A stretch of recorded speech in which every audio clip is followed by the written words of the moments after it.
அன்புக்குரிய சகோதர சகோதரிகளே, நாம் பார்த்து வருகிறதான கிறிஸ்துவின் 2ஆம் வருகை பாடத்தில் கூட நம்ம பாகம் 3 மற்றும் 4 இப்போ பார்க்கலாம். ஸோ நம்ம பார்க்கக்கூடிய இந்த ஒரு பாடத்தில் சகோதரர் கூட ரொம்ப அழகாக நமக்கு வந்து இப்போ எக்ஸ்பிளைன் பண்ணியிருப்பாங்க இந்த 2 பாகங்களில். ஸோ இது வரைக்கும் கிறிஸ்துவின் 2ஆம் வருகைனா என்ன அப்படிங்கிற ஒரு விஷயத்தில் கிறிஸ்துவினுடைய வருகை குறித்தான சில காரியங்கள் நம்ம என்ன பண்ணியிருப்போம் அப்படின்னா இந்த 2 பாகங்களில் பார்த்துருப்போம். அதற்கு வேதாகமம் சொல்லக்கூடிய தீர்க்க தரிசன வசனங்களும் அதற்குண்டான ஆதாரங்களும் நம்ம என்ன பண்ணியிருப்போம் அப்படின்னா தியானிச்சிருப்போம். ஸோ ஆல்ரெடி நம்ம 2 பார்ட் பார்த்துட்டு 3வது பார்ட்டுக்குள்ளே இப்போ நம்ம என்ன பார்க்க போகிறோம் அப்படின்னா 2வது பார்ட்டில் கூட பிரதர் என்ன கவர் பண்ணியிருப்பாங்கன்னா அவருடைய 2ஆம் வருகையில் அந்த வந்திருத்தல்னா என்ன அப்படிங்கிறத என்ன பண்ணியிருப்பாங்கன்னா டீப்பாக எக்ஸ்பிளைன் பண்ணியிருப்பாங்க. ஸோ எந்த இயர் அப்படிங்கிறத நம்ம கண்டுபிடிச்சோம் அப்படின்னா தானியல் ப்ராஃபஸியில் கூட நம்ம பார்த்துருப்போம். இப்போ நம்ம எந்த வருஷம் இயேசு கிறிஸ்து 2ஆம் வருகையில் வந்துட்டார் அப்படிங்கிறத நம்ம கண்டுபிடிச்சோம் 1874 இல்லையா? ஸோ இதை எப்போ கேட்டாலும் என்ன பண்ணக்கூடாது, நம்ம மறக்கக்கூடாது. மறக்கக்கூடிய விஷயமும் இது கிடையாது. அப்படி இருக்கும்பொழுது நம்ம என்ன பார்க்குறோம் அப்படின்னா டேனியல் ப்ராஃபஸியில் கிளியராக வசனம் சொல்லியிருக்கோம், 1335 நாள் காத்திருந்து சேருகிறவன் பாக்கியவான் அப்படிங்கிற ஒரு விஷயம் சொல்லும் பொழுது அது எந்த நாளில் எக்ஸாக்டாக வந்து நிற்கிது அப்படிங்கிறது தான் நம்ம இந்த 2ஆம் வருகை அப்படிங்கிற ஒரு விஷயத்தோட ஒப்பிட்டு நம்ம பார்த்தோம். ஸோ எந்த இயர்லன்னு பார்த்தோம், 1874 வந்துட்டார் அப்படின்னு சொல்லி கூட பார்க்குறோம். வந்த ஆண்டவராகிய இயேசு கிறிஸ்து 2ஆம் வருகையில் வந்த பிற்பாடு என்ன பண்ணிட்டு இருக்கார் அப்படிங்கிறத நம்ம என்ன பண்ணணும் அப்படின்னா உற்று நோக்கக்கூடிய பிள்ளைகளாக இருக்கணும். அன்புக்குரிய சகோதர சகோதரிகளே, இது வரைக்கும் ஒட்டுமொத்த கிறிஸ்தவ மண்டலத்திலையுமே செகண்ட் கம்மிங்ல ஆண்டவராகிய இயேசு கிறிஸ்து வருவார், இனிமே தான் வரப்போறார் அப்படிங்கிறத கேட்டுட்டு இருந்த நாம இன்னைக்கு அவர் வந்துட்டார் அப்படிங்கும் பொழுது வந்ததுக்கு பிற்பாடு என்ன பண்ணிட்டு இருக்காரு அப்படிங்கிறத பார்க்கணும். அவங்க இனிமே வருவார் அப்படின்னு சொல்றதுக்கு ஏதாவது ஆதார வசனங்கள் இருக்கா அப்படின்னு கேட்டா இல்ல. ஆனா அவர் வந்துட்டார் அப்படிங்கிறதுக்கு எக்கச்சக்க வசனங்கள் நம்ம என்ன பண்ணோம் அப்படின்னா இந்த 2 பாகங்களை நம்ம இது வரைக்கும் பார்த்துருக்கோம். அப்ப என்ன கிளியரா நம்ம புரிஞ்சுக்கலாம் அப்படின்னா ஃபர்ஸ்ட் யாருக்கும் தெரியாம ஆண்டவராகிய இயேசு கிறிஸ்து வந்துட்டு முதலாவது அவருக்காக மரித்த அந்த 6 கால பரிசுத்தவான்களை என்ன பண்ணியிருக்காரு அப்படின்னா உயிர் தெளிப்பிருக்கார் அப்படின்னு சொல்லி நம்ம பார்க்குறோம். அப்போ அது எந்த வருஷம் அப்படின்னு பார்க்கும்பொழுது கூட 1878ஆம் வருஷம் என்ன பண்ணியிருக்காங்க அப்படின்னா இந்த உயிர்த்தெழுதல் ஸ்டார்ட் ஆயிருக்கு அப்படின்னு சொல்லி கூட பார்க்குறோம். அது மட்டும்தான் செஞ்சாரா அப்படின்னு கேட்டிங்கன்னா அது மட்டும் செய்யலை. பூமியில ஆளுகை செய்யக்கூடிய ஒரு இடத்தையும் என்ன பண்றாரு அப்படின்னா ரெடி பண்றாரு அப்படிங்கிறத நம்ம பார்க்குறோம். அதே நேரத்தில் இஸ்ரேல் தேசம் மேலும் அதை ரெடி பண்றதும் இல்லாம பூமியில் இருக்கக்கூடிய எல்லா ராஜாக்களையும் என்ன பண்ணியிருக்காரு அப்படின்னா தூக்கியிருக்காரு அப்படிங்கிறதையும் நம்ம பார்த்தோம். அதே நேரத்தில் அவர் 2ஆம் வருகையில் வந்து என்ன பண்ணிட்டு இருக்காரு அப்படின்னா முக்கியமான விஷயம் புடமிடக்கூடிய ஒரு வேலையை என்ன பண்ணிட்டு இருக்காரு நம்முடைய ஆண்டவராக இயேசு கிறிஸ்து இங்கே செஞ்சுட்டு இருக்காருன்னு சொல்லி கூட பார்க்குறோம். என்ன விஷயங்கள் செய்கிறாரு அப்படின்னா உண்மையான சத்தியத்தை என்ன பண்ணிட்டு இருக்காருன்னா புடமிட்டு இன்னைக்கு நமக்கு கொடுத்துட்டு இருக்காரு. அதே நேரத்தில் இதை கேட்கக்கூடிய தேவ பிள்ளைகளாக இருக்கக்கூடிய நம்மளையும் என்ன பண்ணிட்டு இருக்காங்க அப்படின்னா நம்ம உண்மையாக ஓடிய ஒரு ஓட்டத்தை முடிப்பதற்காக நமக்கு வெளிச்சத்தை கொடுத்து நம்மளையும் ரெடி பண்ணிட்டு இருக்காரு அப்படின்னு சொல்லி கூட பார்க்குறோம். அதே நேரத்தில் இன்னும் கூட என்ன ஒரு விஷயம் கிளியராக பார்க்குறோம் அப்படின்னா அவரோட ராஜ்யத்தில் தான் இன்னைக்கு நம்ம என்ன பண்ணிட்டு இருக்கோம் அப்படின்னா இங்கே உட்காந்து இந்த ஒரு சப்ஜெக்டை கூட கேட்டுட்டு இருக்கோம் அப்படிங்கிறத நம்ம யாரும் மறந்துட வேண்டாம். ஸோ இப்போ மேலே யார் இருக்கிறது? மேலேனா இப்படி பார்க்க வேண்டாம். என்ன கேட்குறோம் அப்படின்னா ஆண்டவராகிய இயேசு கிறிஸ்து என்ன பண்ணிட்டு இருக்காரு, ஆக்சுவலி 2ஆம் வருகையில் வந்துட்டார் அப்படின்னு சொல்லி கூட பார்க்குறோம். அப்போ கிறிஸ்து மட்டுமா அப்படின்னா ஆல்ரெடி மரித்து உயிர் தெழுந்த பரிசுத்தவான்களும் என்னதான் பண்ணியிருக்காங்க, உயிர் தெழுந்தவர்களாக இருக்காங்க. ஸோ இன்னும் மரிக்காமல் இருக்கிற நாம மட்டும் என்ன பண்ணிட்டு இருக்கோம், வாழ்ந்துட்டு இருக்கோம் இல்லையா? ஸோ நம்ம ஒருவேளை மரித்தால் கூட நமக்கு என்ன உண்டு அப்படின்னா இமை பொழுதில் மறுரூபம் அப்படிங்கிற ஒரு மாபெரும் ஒரு கிரேஸ் நமக்கு உண்டு, ஒரு பாக்கியம் நமக்கு உண்டு அப்படிங்கிறத கூட நம்ம பார்க்குறோம். யோசிச்சு பாருங்களேன், அப்போஸ்தலர்களுக்கு கூட இல்லாத ஒரு மிகப்பெரிய ஒரு விஷயம் யாருக்கு கொடுக்கப்பட்டிருக்கு அப்படின்னா இன்று நமக்கு கொடுக்கப்பட்டிருக்கு அப்படின்னு சொல்லி கூட பார்க்குறோம். ஸோ நம்ம இந்த ஒரு பாடத்துக்குள்ளாக நம்ம இன்னும் தொடர்ந்து செல்லலாம். ஸோ இந்த ஒரு பாடத்தில் நம்ம பிரதர் கூட பார்த்துருப்பாங்க, ஒரு 3 ஸ்டேஜஸை வந்து என்ன பண்ணியிருப்பாங்க அப்படின்னா எக்ஸ்பிளைன் பண்ணியிருப்பாங்க. பரோஷியா, எபிபானியா, அப்போகலிப்சிஸ் அப்படின்னு. இந்த 3 ஸ்டேஜில் நாம் எதில் இருக்கோன்னு பிரதர் சொல்லியிருப்பாங்க, 2வது ஸ்டேஜ் இல்லையா? எபிபானியா ஸ்டேஜில் நம்ம இருக்கோம். அப்போ அப்போகலிப்சிஸ் ஸ்டேஜ் அப்படிங்கிறது என்ன அப்படின்னா எல்லா ஜனத்துக்கும் தெரியும் கிறிஸ்துவோடைய ராஜ்யம் வந்துருச்சு அப்படிங்கிறது வெளிப்படையாக தெரியக்கூடிய ஒரு விஷயம்தான் இந்த 3வதாக இருக்கக்கூடிய அப்போகலிப்சிஸ் அப்படின்னு சொல்லி கூட பார்க்குறோம். ஆனால் இப்போ யாருக்கு மட்டும் தெரிகிற மாதிரி வந்து ஒர்க் பண்ணிட்டு இருக்கார் அப்படின்னு சொல்லி கூட பார்த்தோம்னா, நமக்கு மட்டும், தேவனுடைய பிள்ளைகளுக்கு மட்டும் தெரிகிற மாதிரி என்ன பண்ணிட்டு இருக்காரு அப்படின்னா ஒர்க் பண்ணிட்டு இருக்காரு அப்படின்னு சொல்லி கூட பார்க்குறோம். அப்போ இப்போ என்ன பார்க்க போறோம் அப்படின்னா, அவர் வந்து ஒர்க் பண்ணிட்டு இருக்கார், அவருக்கு தெரிந்த பிள்ளைகளுக்கு மட்டும் தெரிகிற மாதிரி வேலை செஞ்சுட்டு இருக்கார் அப்படின்னா, அப்போ அவரோட ஒர்க்கை பண்ணிட்டு இருக்காரு இல்லையா? நீங்களும் நாமளும் நம்மளுடைய ஒர்க்கை எப்போ ஸ்டார்ட் பண்றது அப்படிங்கிறத நம்ம என்ன பண்ண போறோம் அப்படின்னா, இப்போ வரக்கூடிய பாகங்களை நம்ம பார்க்க போறோம். அன்புக்குரிய சகோதர சகோதரிகளே, நம்ம என்ன செய்யணும் அப்படிங்கிறத நம்ம இந்த பாகத்தில் தான் பார்க்க போறோம். ஸோ இது ஒரு மிகவும் முக்கியமான ஒரு பார்ட் அப்படின்னு சொல்லி கூட பார்க்குறோம். இப்போ இந்த பார்ட்டில் சொல்லக்கூடிய சில விஷயங்களை நாம் செஞ்சுட்டா நம்மளால என்ன பண்ண முடியும் அப்படின்னா, கிறிஸ்துவோட போய் மகிமையில சேர முடியும் அப்படின்னு சொல்லி கூட பார்க்குறோம். இப்போ இங்கே இருக்கக்கூடிய எல்லாருக்கும் ஒரு ஓப்பன் கொஸ்டின், நம்ம எல்லாரும் தேவனுடைய சித்தம் செய்யறதுக்கு நமக்கு விருப்பம் இருக்கா இல்லைங்களா? விருப்பம் இருக்குங்கிறவங்க உங்களுடைய கரங்களை உயர்த்தி அந்த பதில்களை நீங்க சொல்லுங்க. ஓகே, அப்போ ஆல்மோஸ்ட் எல்லாருக்கும் என்ன இருக்கு? தேவனுடைய சித்தத்தை செய்யறதுக்கு அதிகப்படியான விருப்பங்கள் இருக்கு. அப்போ இந்த பாடம் என்ன சொல்லுதோ அதை கேட்கறதுக்கு ரெடியா இருக்கீங்களா? தேவனுடைய விருப்பம் செய்யறதுக்கு ரெடியா இருக்கீங்களா? ஓகே, அப்போ இந்த சத்தியத்தை வெளிப்படுத்தின பிதாவோட சித்தம் செய்யறதுக்கு இன்னைக்கு நமக்கெல்லாம் ஒரு வாய்ப்பு கிடைச்சிருக்கு அப்படிங்கிறதே மிகப்பெரிய ஒரு கிரேஸ் அப்படின்னு சொல்லி கூட பார்க்குறோம். ஸோ விருப்பம் இருக்கிறது உண்மைனா நமக்கு தெளிவாக ஒரே ஒரு விஷயம் நம்ம கிளியராக புரிஞ்சுக்கலாம்.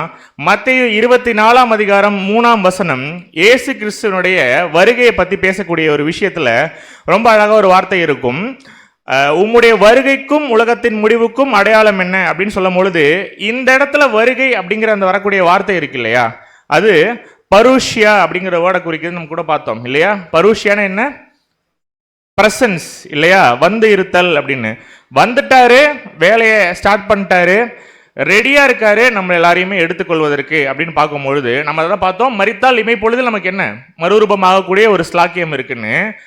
உயிரோடு இருக்கக்கூடிய நம்ம கிட்ட ஆண்டவராகிய இயேசு கிறிஸ்து 2ஆம் வருகையில் வந்துட்டு இப்போ மேல இருந்து நம்ம கிட்ட என்ன எக்ஸ்பெக்ட் பண்றார் அப்படிங்கிறத அவரே சொன்னா நல்லா இருக்குமா? அதை வசனங்களை நம்ம என்ன பண்ணலாம் அப்படின்னா வாசிக்க கேட்கலாம். அப்ப இந்த பரூஷியா, இந்த பிரசன்ஸ் அப்படிங்கிறது எதை குறிக்கக்கூடிய ஒரு விஷயமா இருக்கு அப்படின்னா, வந்து இருத்தல் அப்படிங்கிற ஒரு விஷயத்தை குறிக்கக்கூடிய விஷயமா இருக்கு. அப்ப நமக்கு என்ன விஷயம் ஆண்டவராகிய இயேசு கிறிஸ்து டைரக்டா பேசுறார் அப்படின்னா வாசிக்கலாம். மத்தேயு 24ஆம் அதிகாரம் 15 முதல் 16 வசனங்கள் வாசிக்கலாம். மத்தேயு 24ஆம் அதிகாரம் வசனங்கள் 15 மற்றும் 16. மேலும் பாழாக்குகிற அருவருப்பை குறித்து தானியேல் தீர்க்கதரிசி சொல்லி இருக்கிறானே, வாசிக்கிறவன் சிந்திக்க கடவன். நீங்கள் அதை பரிசுத்த ஸ்தலத்தில் நிற்க காணும் போது யூதேயாவில் இருக்கிறவர்கள் மலைகளுக்கு ஓடிப்போக கடவர்கள். இப்ப நாம என்ன பண்ணணும்னு ஆண்டவராகிய இயேசு கிறிஸ்து சொல்றாருங்கிறத இந்த வசனத்துல பார்த்திருக்கோம். வசனத்துல நம்மள என்ன பண்ண சொல்லியிருக்காருங்க? ஓட சொல்லியிருக்காரு. கரெக்டா சொல்லணும்னா எங்கிருந்து? அப்போ பார்க்கல, அவர் என்ன கிளியரா சொல்றாரு இந்த வசனத்துல அப்படின்னா, பாலாக்கும் அருவருப்பு குறித்து தானியேல் சொல்லியிருக்காரு அப்படின்னு சொல்லும் பொழுது, அந்த தானியேல்ல சொல்லப்பட்ட அந்த விஷயத்தை நீங்க வாசிக்கும் பொழுது, அந்த அருவருப்பான ஒரு சம்பவம் பரிசுத்த ஸ்தலத்துல நீங்க பார்க்கும் பொழுது நிக்காம நீங்க என்ன பண்ணணும் அப்படின்னா ஓடணும் அப்படிங்கிறத ஆண்டவராகிய இயேசு கிறிஸ்து சொல்லியிருக்காரு. இப்ப நம்ம போய் என்ன பார்க்கணும் அப்படின்னா, தானியேல்ல சொல்லப்பட்ட அந்த ஒரு காரியம் என்ன அப்படிங்கிறத நம்ம பார்க்கணும். தானியேல் 12:11 வாசிக்கலாம். தானியேல் 12ஆம் அதிகாரம் 11ஆம் வசனம். அன்றாட பலி நீக்கப்பட்டு பாழாக்கும் அருவருப்பு ஸ்தாபிக்கப்படும் காலம் முதல் 1290 நாள் செல்லும். இங்கே ஒரு ப்ராபசி சொல்லப்பட்டிருக்கு. அதாவது தானியேல் என்ன சொல்லியிருக்காரு அப்படின்னா, அன்றாட பலி நீக்கப்பட்டு பாழாக்கும் அருவருப்பு ஸ்தாபிக்கப்படும் காலம் முதல் அப்படின்னு ஒரு விஷயம் பேசுறாரு. அப்போ என்ன கிளியரா புரிஞ்சுக்கலாம் அப்படின்னா, அன்றாட பலினா என்ன அப்படிங்கறத நம்ம என்ன பண்ணணும்னா முதல்ல புரிஞ்சுக்கணும். அன்றாட பலினா டெய்லி சாக்ரிஃபைசஸ் இருக்குல்ல, டெய்லியும் செய்யக்கூடிய தியாகங்கள், இதை நீக்கிடுவாங்களாமா. பாழாக்கும் அருவருப்பு அப்படிங்கிற ஒரு விஷயத்தை என்ன பண்ணிடுவாங்களாம்? ஸ்தாபிச்சிருவாங்களாம். அப்ப அது என்ன அன்றாட பலி அப்படின்னு நம்ம பார்த்தோம்னா, இதுக்கு வசனம் ரோமர்ல எங்க இருக்கு அப்படின்னா ரொம்ப கிளியரா இருக்கு. ரோமர் 12:1 வாசிக்கலாம். ரோமர் 12ஆம் அதிகாரம் 1ஆம் வசனம். அப்படி இருக்க சகோதரரே, நீங்கள் உங்கள் சரீரங்களை பரிசுத்தமும் தேவனுக்கு பிரியமுமான ஜீவ பலியாக ஒப்புக் கொடுக்க வேண்டும் என்று தேவனுடைய இரக்கங்களை முன்னிட்டு உங்களை வேண்டிக் கொள்ளுகிறேன். இந்த வசனம் என்ன கிளியரா சொல்லுதுன்னா, நம்மளை எப்படி நம்ம பலி செலுத்தணும்னா நம்மையே ஜீவ பலியா செலுத்தணும் அப்படின்னு சொல்லும் பொழுது தேவனுக்கு சுகந்த வாசனையா நம்ம என்ன பண்ணணும்? பலி கொடுக்கணும் அப்படின்னு இந்த வசனம் சொல்லுது. எப்ப கொடுக்கணும் அப்படின்னு கேட்டீங்கன்னா, வெறும் சண்டே மட்டும் கொடுக்கக்கூடிய விஷயம் இல்லை இந்த அன்றாட பலிங்கிறது. இயேசு கிறிஸ்துவை என்னைக்கு விசுவாசிச்சு அவருடைய ஈடுபலியை நம்ம நம்பி அதை அவரை ஃபாலோ பண்ண ஸ்டார்ட் பண்றோமோ அன்னைக்கு முதல் நம்முடைய வாழ்க்கையினுடைய முடிவு பரியந்தம் வரைக்கும் நம்ம என்ன பண்ணி ஆகணும் அப்படின்னா நம்முடைய வாழ்க்கையை ஜீவபலியா டெய்லியும் தரணும் அப்படிங்கிற ஒரு விஷயம் நம்ம பார்க்கிறோம். இதுதான் ரோமர் 12:1 சொல்லப்பட்ட சாக்ரிஃபைசஸ். அதை தான் இயேசு கிறிஸ்து சொல்றாரு. லூக்கா 9:23 வாசிக்கலாம். லூக்கா 9:23 பின்பு அவர் எல்லாரையும் நோக்கினா நம்ம எல்லாரையும் பார்த்து சொல்றாரு, ஒருவன் என் பின்னே வர விரும்பினால் அவன் தன்னைத்தான் வெறுத்து தன் சிலுவையை அனுதினமும் எடுத்துக்கொண்டு என்னை பின்பற்ற கடவன். அதுல ஹைலைட் பண்ணிருக்கோம் பாருங்க, அனுதினமும் எடுத்துக்கொண்டு. அப்ப கிறிஸ்துவம் என்னதான் சொல்றாருன்னா, நீங்க யாராவது பலி செலுத்தணும் அப்படின்னு நீங்க நினைக்கிறீங்கன்னா அந்த பலியை எப்ப செலுத்தணும்? அனுதினமும் டெய்லி செலுத்தணும் நீங்க. ஆனா இன்னைக்கு ஒரு குரூப் மட்டும் என்ன பண்றாங்க அப்படின்னா, நீங்க டெய்லியில என்ன பண்ண வேண்டாம், பலி செலுத்த வேண்டாம், வாரத்துல ஒரு நாள் நீங்க பலி செலுத்தினா போதும், கிளீன் ஆகிருவீங்க அப்படின்னு ஒரு கூட்டம் என்ன பண்ணிட்டு இருக்கு அப்படின்னா சொல்லிட்டு இருக்கு. இந்த மாஸ் அப்படிங்கிற ஒரு விஷயத்தை இன்ட்ரோடியூஸ் பண்ணதும் இந்த கூட்டம் தான். திருப்பலி அப்படிங்கிற ஒரு விஷயத்தை இன்ட்ரோடியூஸ் பண்றதும் இந்த கூட்டம் தான். அப்ப இதெல்லாம் எடுத்து உள்ள வச்சுட்டு என்ன சொல்றாங்க அப்படின்னா, நீங்க என்ன பண்ண வேண்டாம், டெய்லியெல்லாம் பலி செலுத்த வேணாம், வாரத்துக்கு ஒரு முறை இங்க வந்து என்ன பண்ணா போதும், பலி செலுத்தினா போதும் அப்படின்னு. அந்தி கிறிஸ்து பாடத்திலே ரொம்ப கிளியரா பார்த்திருக்கோம். இது யாருடைய காலப்பகுதியில இந்த ஒரு விஷயங்கள் ஸ்தாபிக்கப்பட்டிருக்கு அப்படின்னா, போப்பு மார்க்கத்தில் நடந்த ஒரு விஷயங்கள் தான் நம்ம பார்க்குறோம். ஜஸ்டினியன் ராஜா செய்த காரியங்கள் நம்ம என்ன பண்ணியிருப்போம், போன ஒரு பாட்டில் கூட நம்ம என்ன பண்ணியிருப்போம்னா பார்த்துருப்போம்.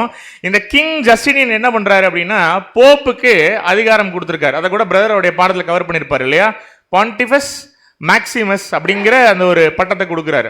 தலைமை மத ஆளுநர் அப்படிங்கக்கூடிய ஒரு ஸ்தானத்தை கொடுக்கும் பொழுது அவங்க என்ன ஒரு அதிகாரத்துக்குள்ள வராங்கன்னா, நாங்க செய்யற எல்லாமே சரியான டிசிஷன்ஸ், நாங்க வைக்கிறது தான் ரூல்ஸு சட்டம் அப்படிங்கிற ஒரு மென்டாலிட்டிக்குள்ள வராங்க. போப்பு மார்க்கம் உள்ள ஃபர்ஸ்ட் வந்து என்ன பண்றாங்க அப்படின்னா, அன்றாட பலியை நீக்கிட்டு திருப்பலி அப்படிங்கிற ஒரு விஷயத்தை என்ன பண்றாங்க அப்படின்னா உள்ள கொண்டு வராங்க. ஸோ வந்து என்னெல்லாம் செய்கிறாங்க அப்படிங்கிறத நம்ம என்ன பண்ணலாம் அப்படின்னா பார்க்கலாம். இந்த ஒரு பாடங்களில் கூட AD 539 இந்த விஷயங்கள் எல்லாமே நடக்குது அப்படின்னு நம்ம பார்க்குறோம். தானியேல் 7:25 வாசிக்கலாம். தானியேல் 7:25 உன்னதமானவருக்கு விரோதமாக வார்த்தைகளை பேசி உன்னதமானவருடைய பரிசுத்தவான்களை ஒடுக்கி காலங்களையும் பிரமாணங்களையும் மாற்ற நினைப்பான். அவர்கள் ஒரு காலங்களும் அரை காலமும் செல்லு மட்டும் அவன் கையில் ஒப்புக் கொடுக்கப்படுவார்கள். அந்தி கிறிஸ்து பாடத்திலே பார்த்திருக்கோம். இவங்களுடைய ரோலே என்னவா இருந்திருக்கு அப்படின்னா, உண்மையான கிறிஸ்தவர்கள், உண்மையான பரிசுத்தவான்கள், தேவனுடைய பிள்ளைகள்னா அவங்கள ஒடுக்கிறது தான் இவங்களுடைய ஒரு தலையாய ஒரு ஒர்க்கா இருந்திருக்குன்னு சொல்லி கூட பார்க்குறோம். காலத்தையும் பிரமாணத்தையும் மாத்திருக்காங்க அப்படின்ற விஷயங்கள் என்ன பண்ணியிருக்கோம், நாம வரலாறுல பார்த்துருக்கோம். மாத்துனாங்களா அப்படின்னு கேட்டா மாத்துனாங்க இல்லையா. எத்தனை வசனங்களை இடை செருகிருக்காங்க, எத்தனை தேவனுடைய பிள்ளைகளை இவங்க டார்ச்சர் பண்ணியிருக்காங்க அப்படிங்கிறத பார்த்துருக்கோம். ஆனாலும் தேவனுக்கு பிடிக்காத விஷயத்த இன்றும் ஜனங்கள் என்ன பண்ணிட்டு இருக்காங்க அப்படின்னா, அன்று தொடங்கி செய்ய வச்சுட்டே தான் இருக்காங்க அப்படிங்கிறத நம்ம பார்க்குறோம். செய்ய வைக்கிறாங்களா அப்படின்னு கேட்டா இப்ப நம்ம கிட்ட பதில் இல்லை. ஆனா தேவனுக்கு பிடிக்காத விஷயம் என்ன அப்படிங்கிறத நம்ம தெரிஞ்சுக்கிட்டா நம்மளால சொல்ல முடியும், இன்னைக்கு இந்த கத்தோலிக்க பேராயர்கள் இன்னைக்கு என்னென்ன வேலைகள் செஞ்சுட்டு இருக்காங்க அப்படிங்கிறத நம்மளால என்ன பண்ண முடியும்னா கிளியரா புரிஞ்சுக்க முடியும். பைபிள் படிச்சா ரொம்ப கிளியரா இருக்கு. பழைய ஏற்பாட்டு காலப்பகுதியில் உள்ள எழுதின எல்லா புஸ்தகங்களையும் ரொம்ப தெளிவா இருக்கு. இஸ்ரேல் ஜனம் ஒரு சில காரியங்களை செய்யறது தேவனுக்கு அருவருப்பு அப்படிங்கிறத. ஆனா இன்னைக்கும் இந்த ஒரு கூட்டம் அன்றாட பலி தேவையில்ல, திருப்பலி போதும்னு சொல்லி ஜனங்களை வஞ்சிக்கிற இந்த கூட்டம் இன்னைக்கும் தவறான சில விஷயங்கள் என்ன பண்ணிட்டு இருக்காங்க அப்படின்னா மக்கள் கிட்ட செய்ய வச்சுட்டு இருக்காங்க.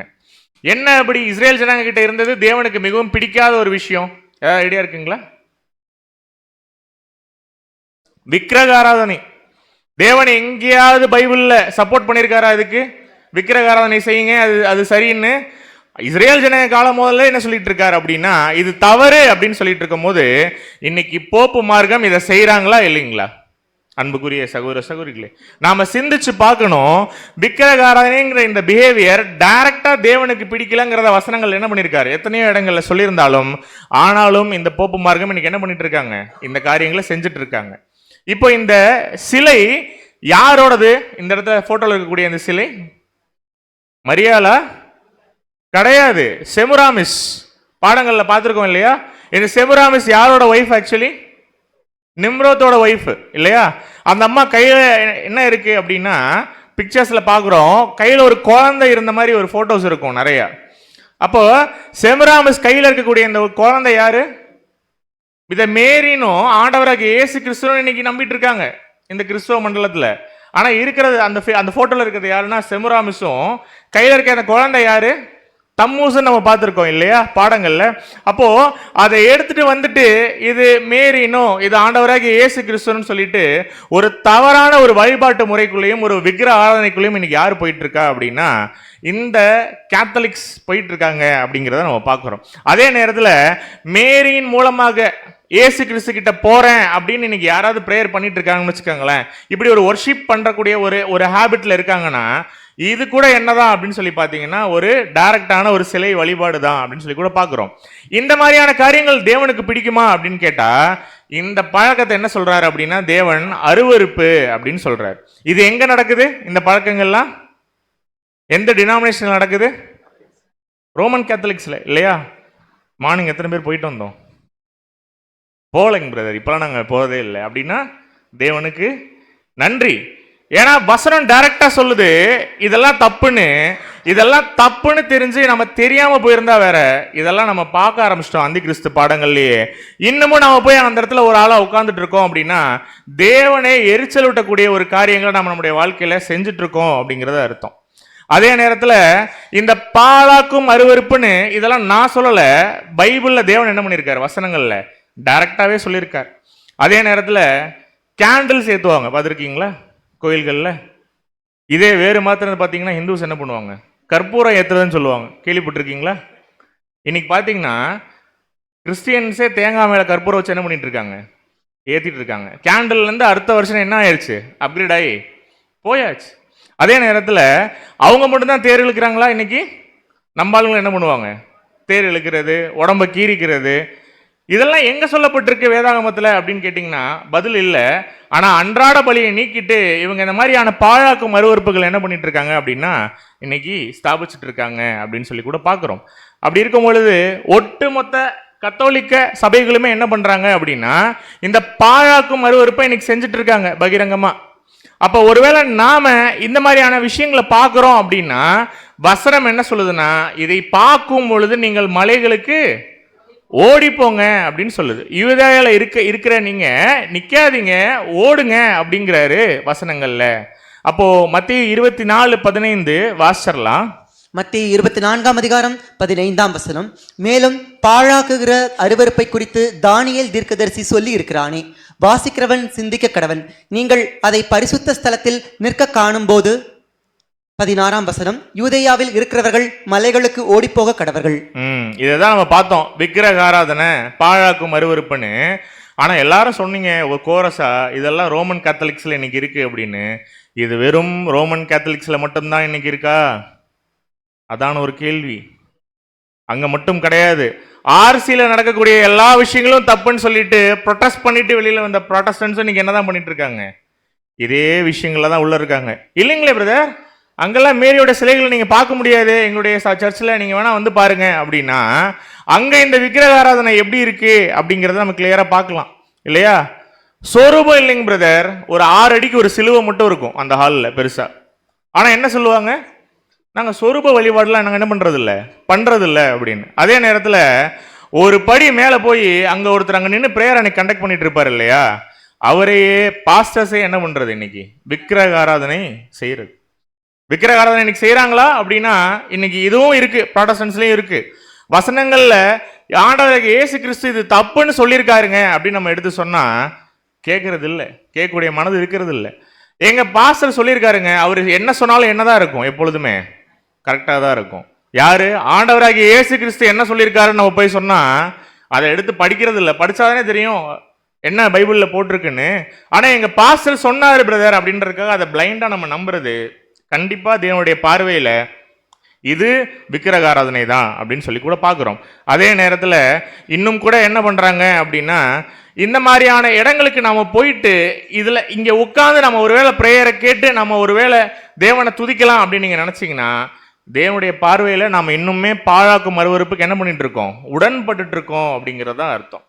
இன்னைக்கு காலையில போனோமா? போல இல்லையா?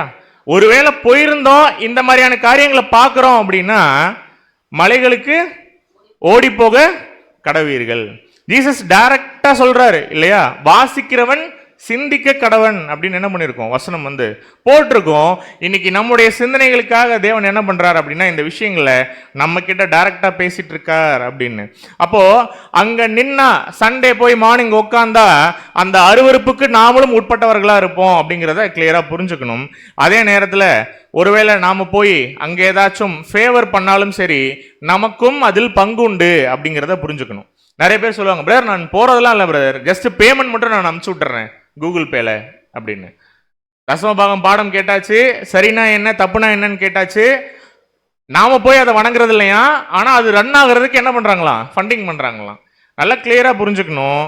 நாம எங்க ஓடணும்ன்றாரு இதெல்லாம் பார்க்கும் பொழுது மலைகளுக்கு ஓடி போக கடவீர்கள் அப்படின்னு. அப்ப ஃபர்ஸ்ட் என்ன தெரிஞ்சுக்கணும் அப்படின்னா, இந்த அன்றாட பலி நீக்கப்பட்டு பாழாக்கும் அருவருப்பு ஸ்தாபிக்கப்பட்டதை பார்த்துட்டீங்கனாலே மலைகளுக்கு ஓடணும் அப்படின்னா, இப்ப நம்ம மைண்ட்ல வரக்கூடிய ஒரே கேள்வி என்னன்னா, மலைகளுக்கு ஓடுங்கள் அப்படின்னு அவர் சொல்றது என்ன அப்படின்னு பார்க்கணும். நமக்கு 2 மலைகள் ஆக்சுவலி இருக்கு. ஒன்னு நித்திய கண்மலை, இன்னொன்னு ஞான கண்மலை அப்படின்னு சொல்லி கூட பார்க்கிறோம். வாசிக்கலாம் ஏசாயா 24:6. ஏசாயா 26:4 கர்த்தரை என்றென்றைக்கும் நம்புங்கள், கர்த்தராகிய யெகோவா நித்திய கன்மலையாய் இருக்கிறார். பிதாவாகிய தேவனை குறிக்கக்கூடிய ஒரு விஷயம். மேலும் 1 கொரிந்தியர் 10:4 வாசிக்கலாம். 1 கொரிந்தியர் 10:4 எல்லாரும் ஒரே ஞான பானத்தை குடித்தார்கள், எப்படியெனில் அவர்களோட கூட சென்ற ஞான கன்மலையின் தண்ணீரை குடித்தார்கள், அந்த கன்மலை கிறிஸ்துவே. ஆண்டவராகிய இயேசு கிறிஸ்துவ பத்தின விஷயம். நமக்கு 2 மலைகள் இருக்கு. இந்த மாதிரியான விஷயங்கள் காரியங்களை பார்க்குறோம்னா டைரக்டா எங்க ஓடி போகணுமா, மலைகளுக்கு ஓடி போகணுமா. எந்த மலைகளுக்கு ஓடணும் அப்படின்னா பிதாவாகிய தேவன்கிட்டையும் ஆண்டவராகிய இயேசு கிறிஸ்துக்கிட்டையும் ஓடணும் அப்படின்னு சொல்லி கூட பார்க்குறோம். ஸோ சர்ச்சில் இந்த மாதிரியான அருவருப்புகள் நடக்கிறத நம்ம பார்க்குறோம் அப்படின்னா பாஸ்டர் கிட்ட ஓட சொல்லலை, பாஸ்டர் கிட்ட இருந்து ஓடுங்க அப்படின்னு சொல்லி வசனம் சொல்லுது ரொம்ப கிளியரா. அப்ப என்ன கிளியரா புரிஞ்சுக்கலாம் நாம அப்படின்னா, நாம இப்படி ஓடும் பொழுது நம்முடைய நோக்கம் எப்படி இருக்கணும் அப்படின்னா, ஒரு மேலான விஷயத்த நம்ம சிந்திக்கக்கூடிய பிள்ளைகளா, மேலான காரியங்களை நாடக்கூடிய ஒரு பிள்ளைகளா என்ன பண்ணணும் அப்படின்னா இந்த ஒரு ஓட்டத்துல ஓடணும் அப்படின்னு சொல்லி கூட பார்க்கிறோம். நாம ஓடக்கூடிய இந்த ஒரு ஓட்டத்துல எங்கேயுமே பூமிக்குரிய நோக்கம் என்ன பண்ணக்கூடாது அப்படின்னா நம்ம கிட்ட இருக்கக்கூடாது அப்படிங்கிறத பார்க்கிறோம். வாசிக்கலாம் கொலோசியர் 3:1-2. கொலோசியர் 3:1 மற்றும் 2. நீங்கள் கிறிஸ்துவுடன் கூட எழுந்ததுண்டானால் கிறிஸ்து தேவனுடைய வலது பாரசத்தில் வீற்றிருக்கும் இடத்தில் உள்ள மேலானவைகளை தேடுங்கள், பூமியில் உள்ளவைகளை அல்ல மேலானவைகளையே நாடுங்கள். அப்ப இந்த இடத்துல நீங்கள் அப்படின்னு சொல்லக்கூடிய விஷயம் யாரை குறிக்குது அப்படின்னா நம்ம எல்லாத்தையுமே குறிக்கக்கூடிய ஒரு விஷயமா இருக்கு. இயேசு கிறிஸ்து எதை தேடினார் அப்படின்னு சொல்லி பார்த்தீங்கன்னா மேலான காரியங்களை தான் என்ன பண்ணியிருப்பார் அப்படின்னா தேடி இருப்பார். அப்ப என்ன ஒரு விஷயத்தை நம்ம தேடக்கூடாது அப்படின்னா பூமிக்குரிய எந்த ஒரு விஷயத்தையும் நம்ம என்ன பண்ணக்கூடாது அப்படின்னா தேடக்கூடாது அப்படின்னு சொல்லி கூட பார்க்குறோம்.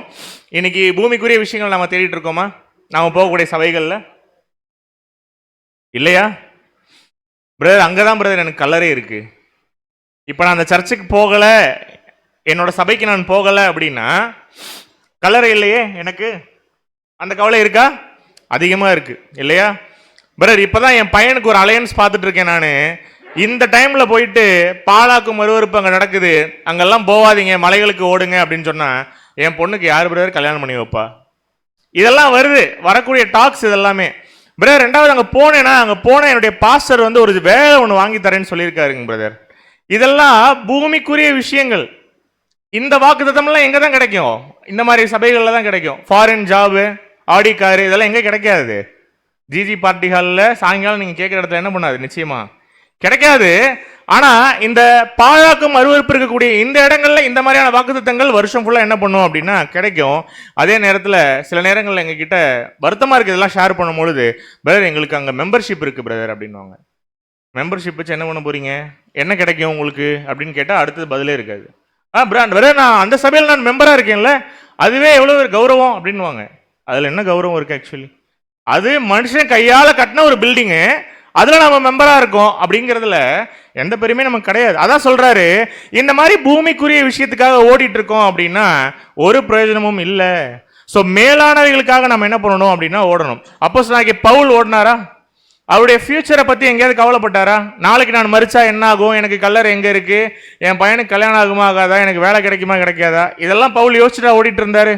இதெல்லாம் தூக்கி போட்டார் ஒரு சைடு. உண்மையான சத்தியம் என்னன்னு தெரிஞ்சுக்கிட்ட பிற்பாடு அவருடைய சிந்தையில் ஓடிட்டு இருந்த எல்லா விஷயமுமே மேலானவைகளை மட்டும்தான் யோசிச்சுது அப்படின்னு சொல்லி கூட பார்க்குறோம்.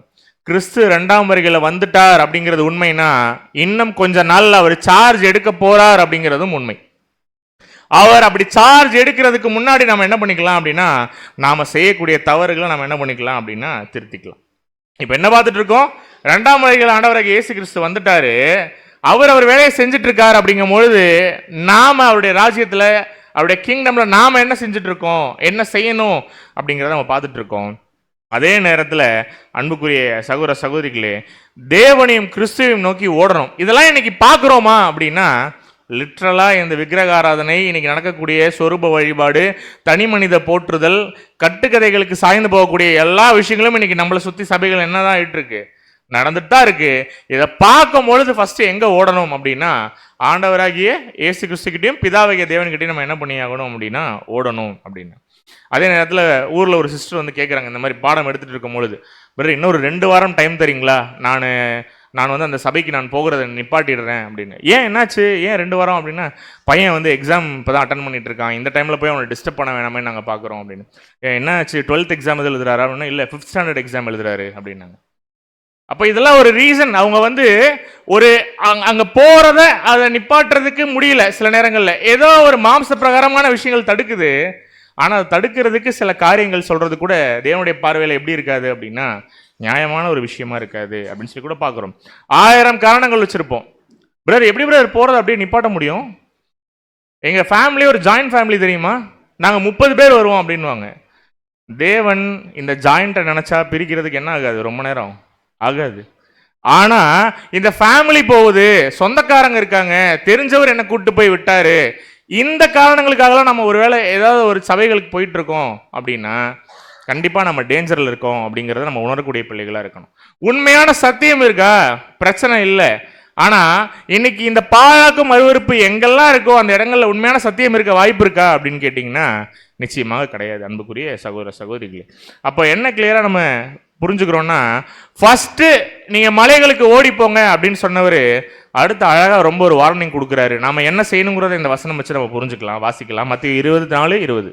மத்திய 24ஆம் அதிகாரம் 20ஆம் வசனம், நீங்கள் ஓடிப்போவது மாரிக்காலத்திலாவது ஓய்வு நாளிலாவது சம்பவியாதபடிக்கு வேண்டிக் கொள்ளுங்கள்.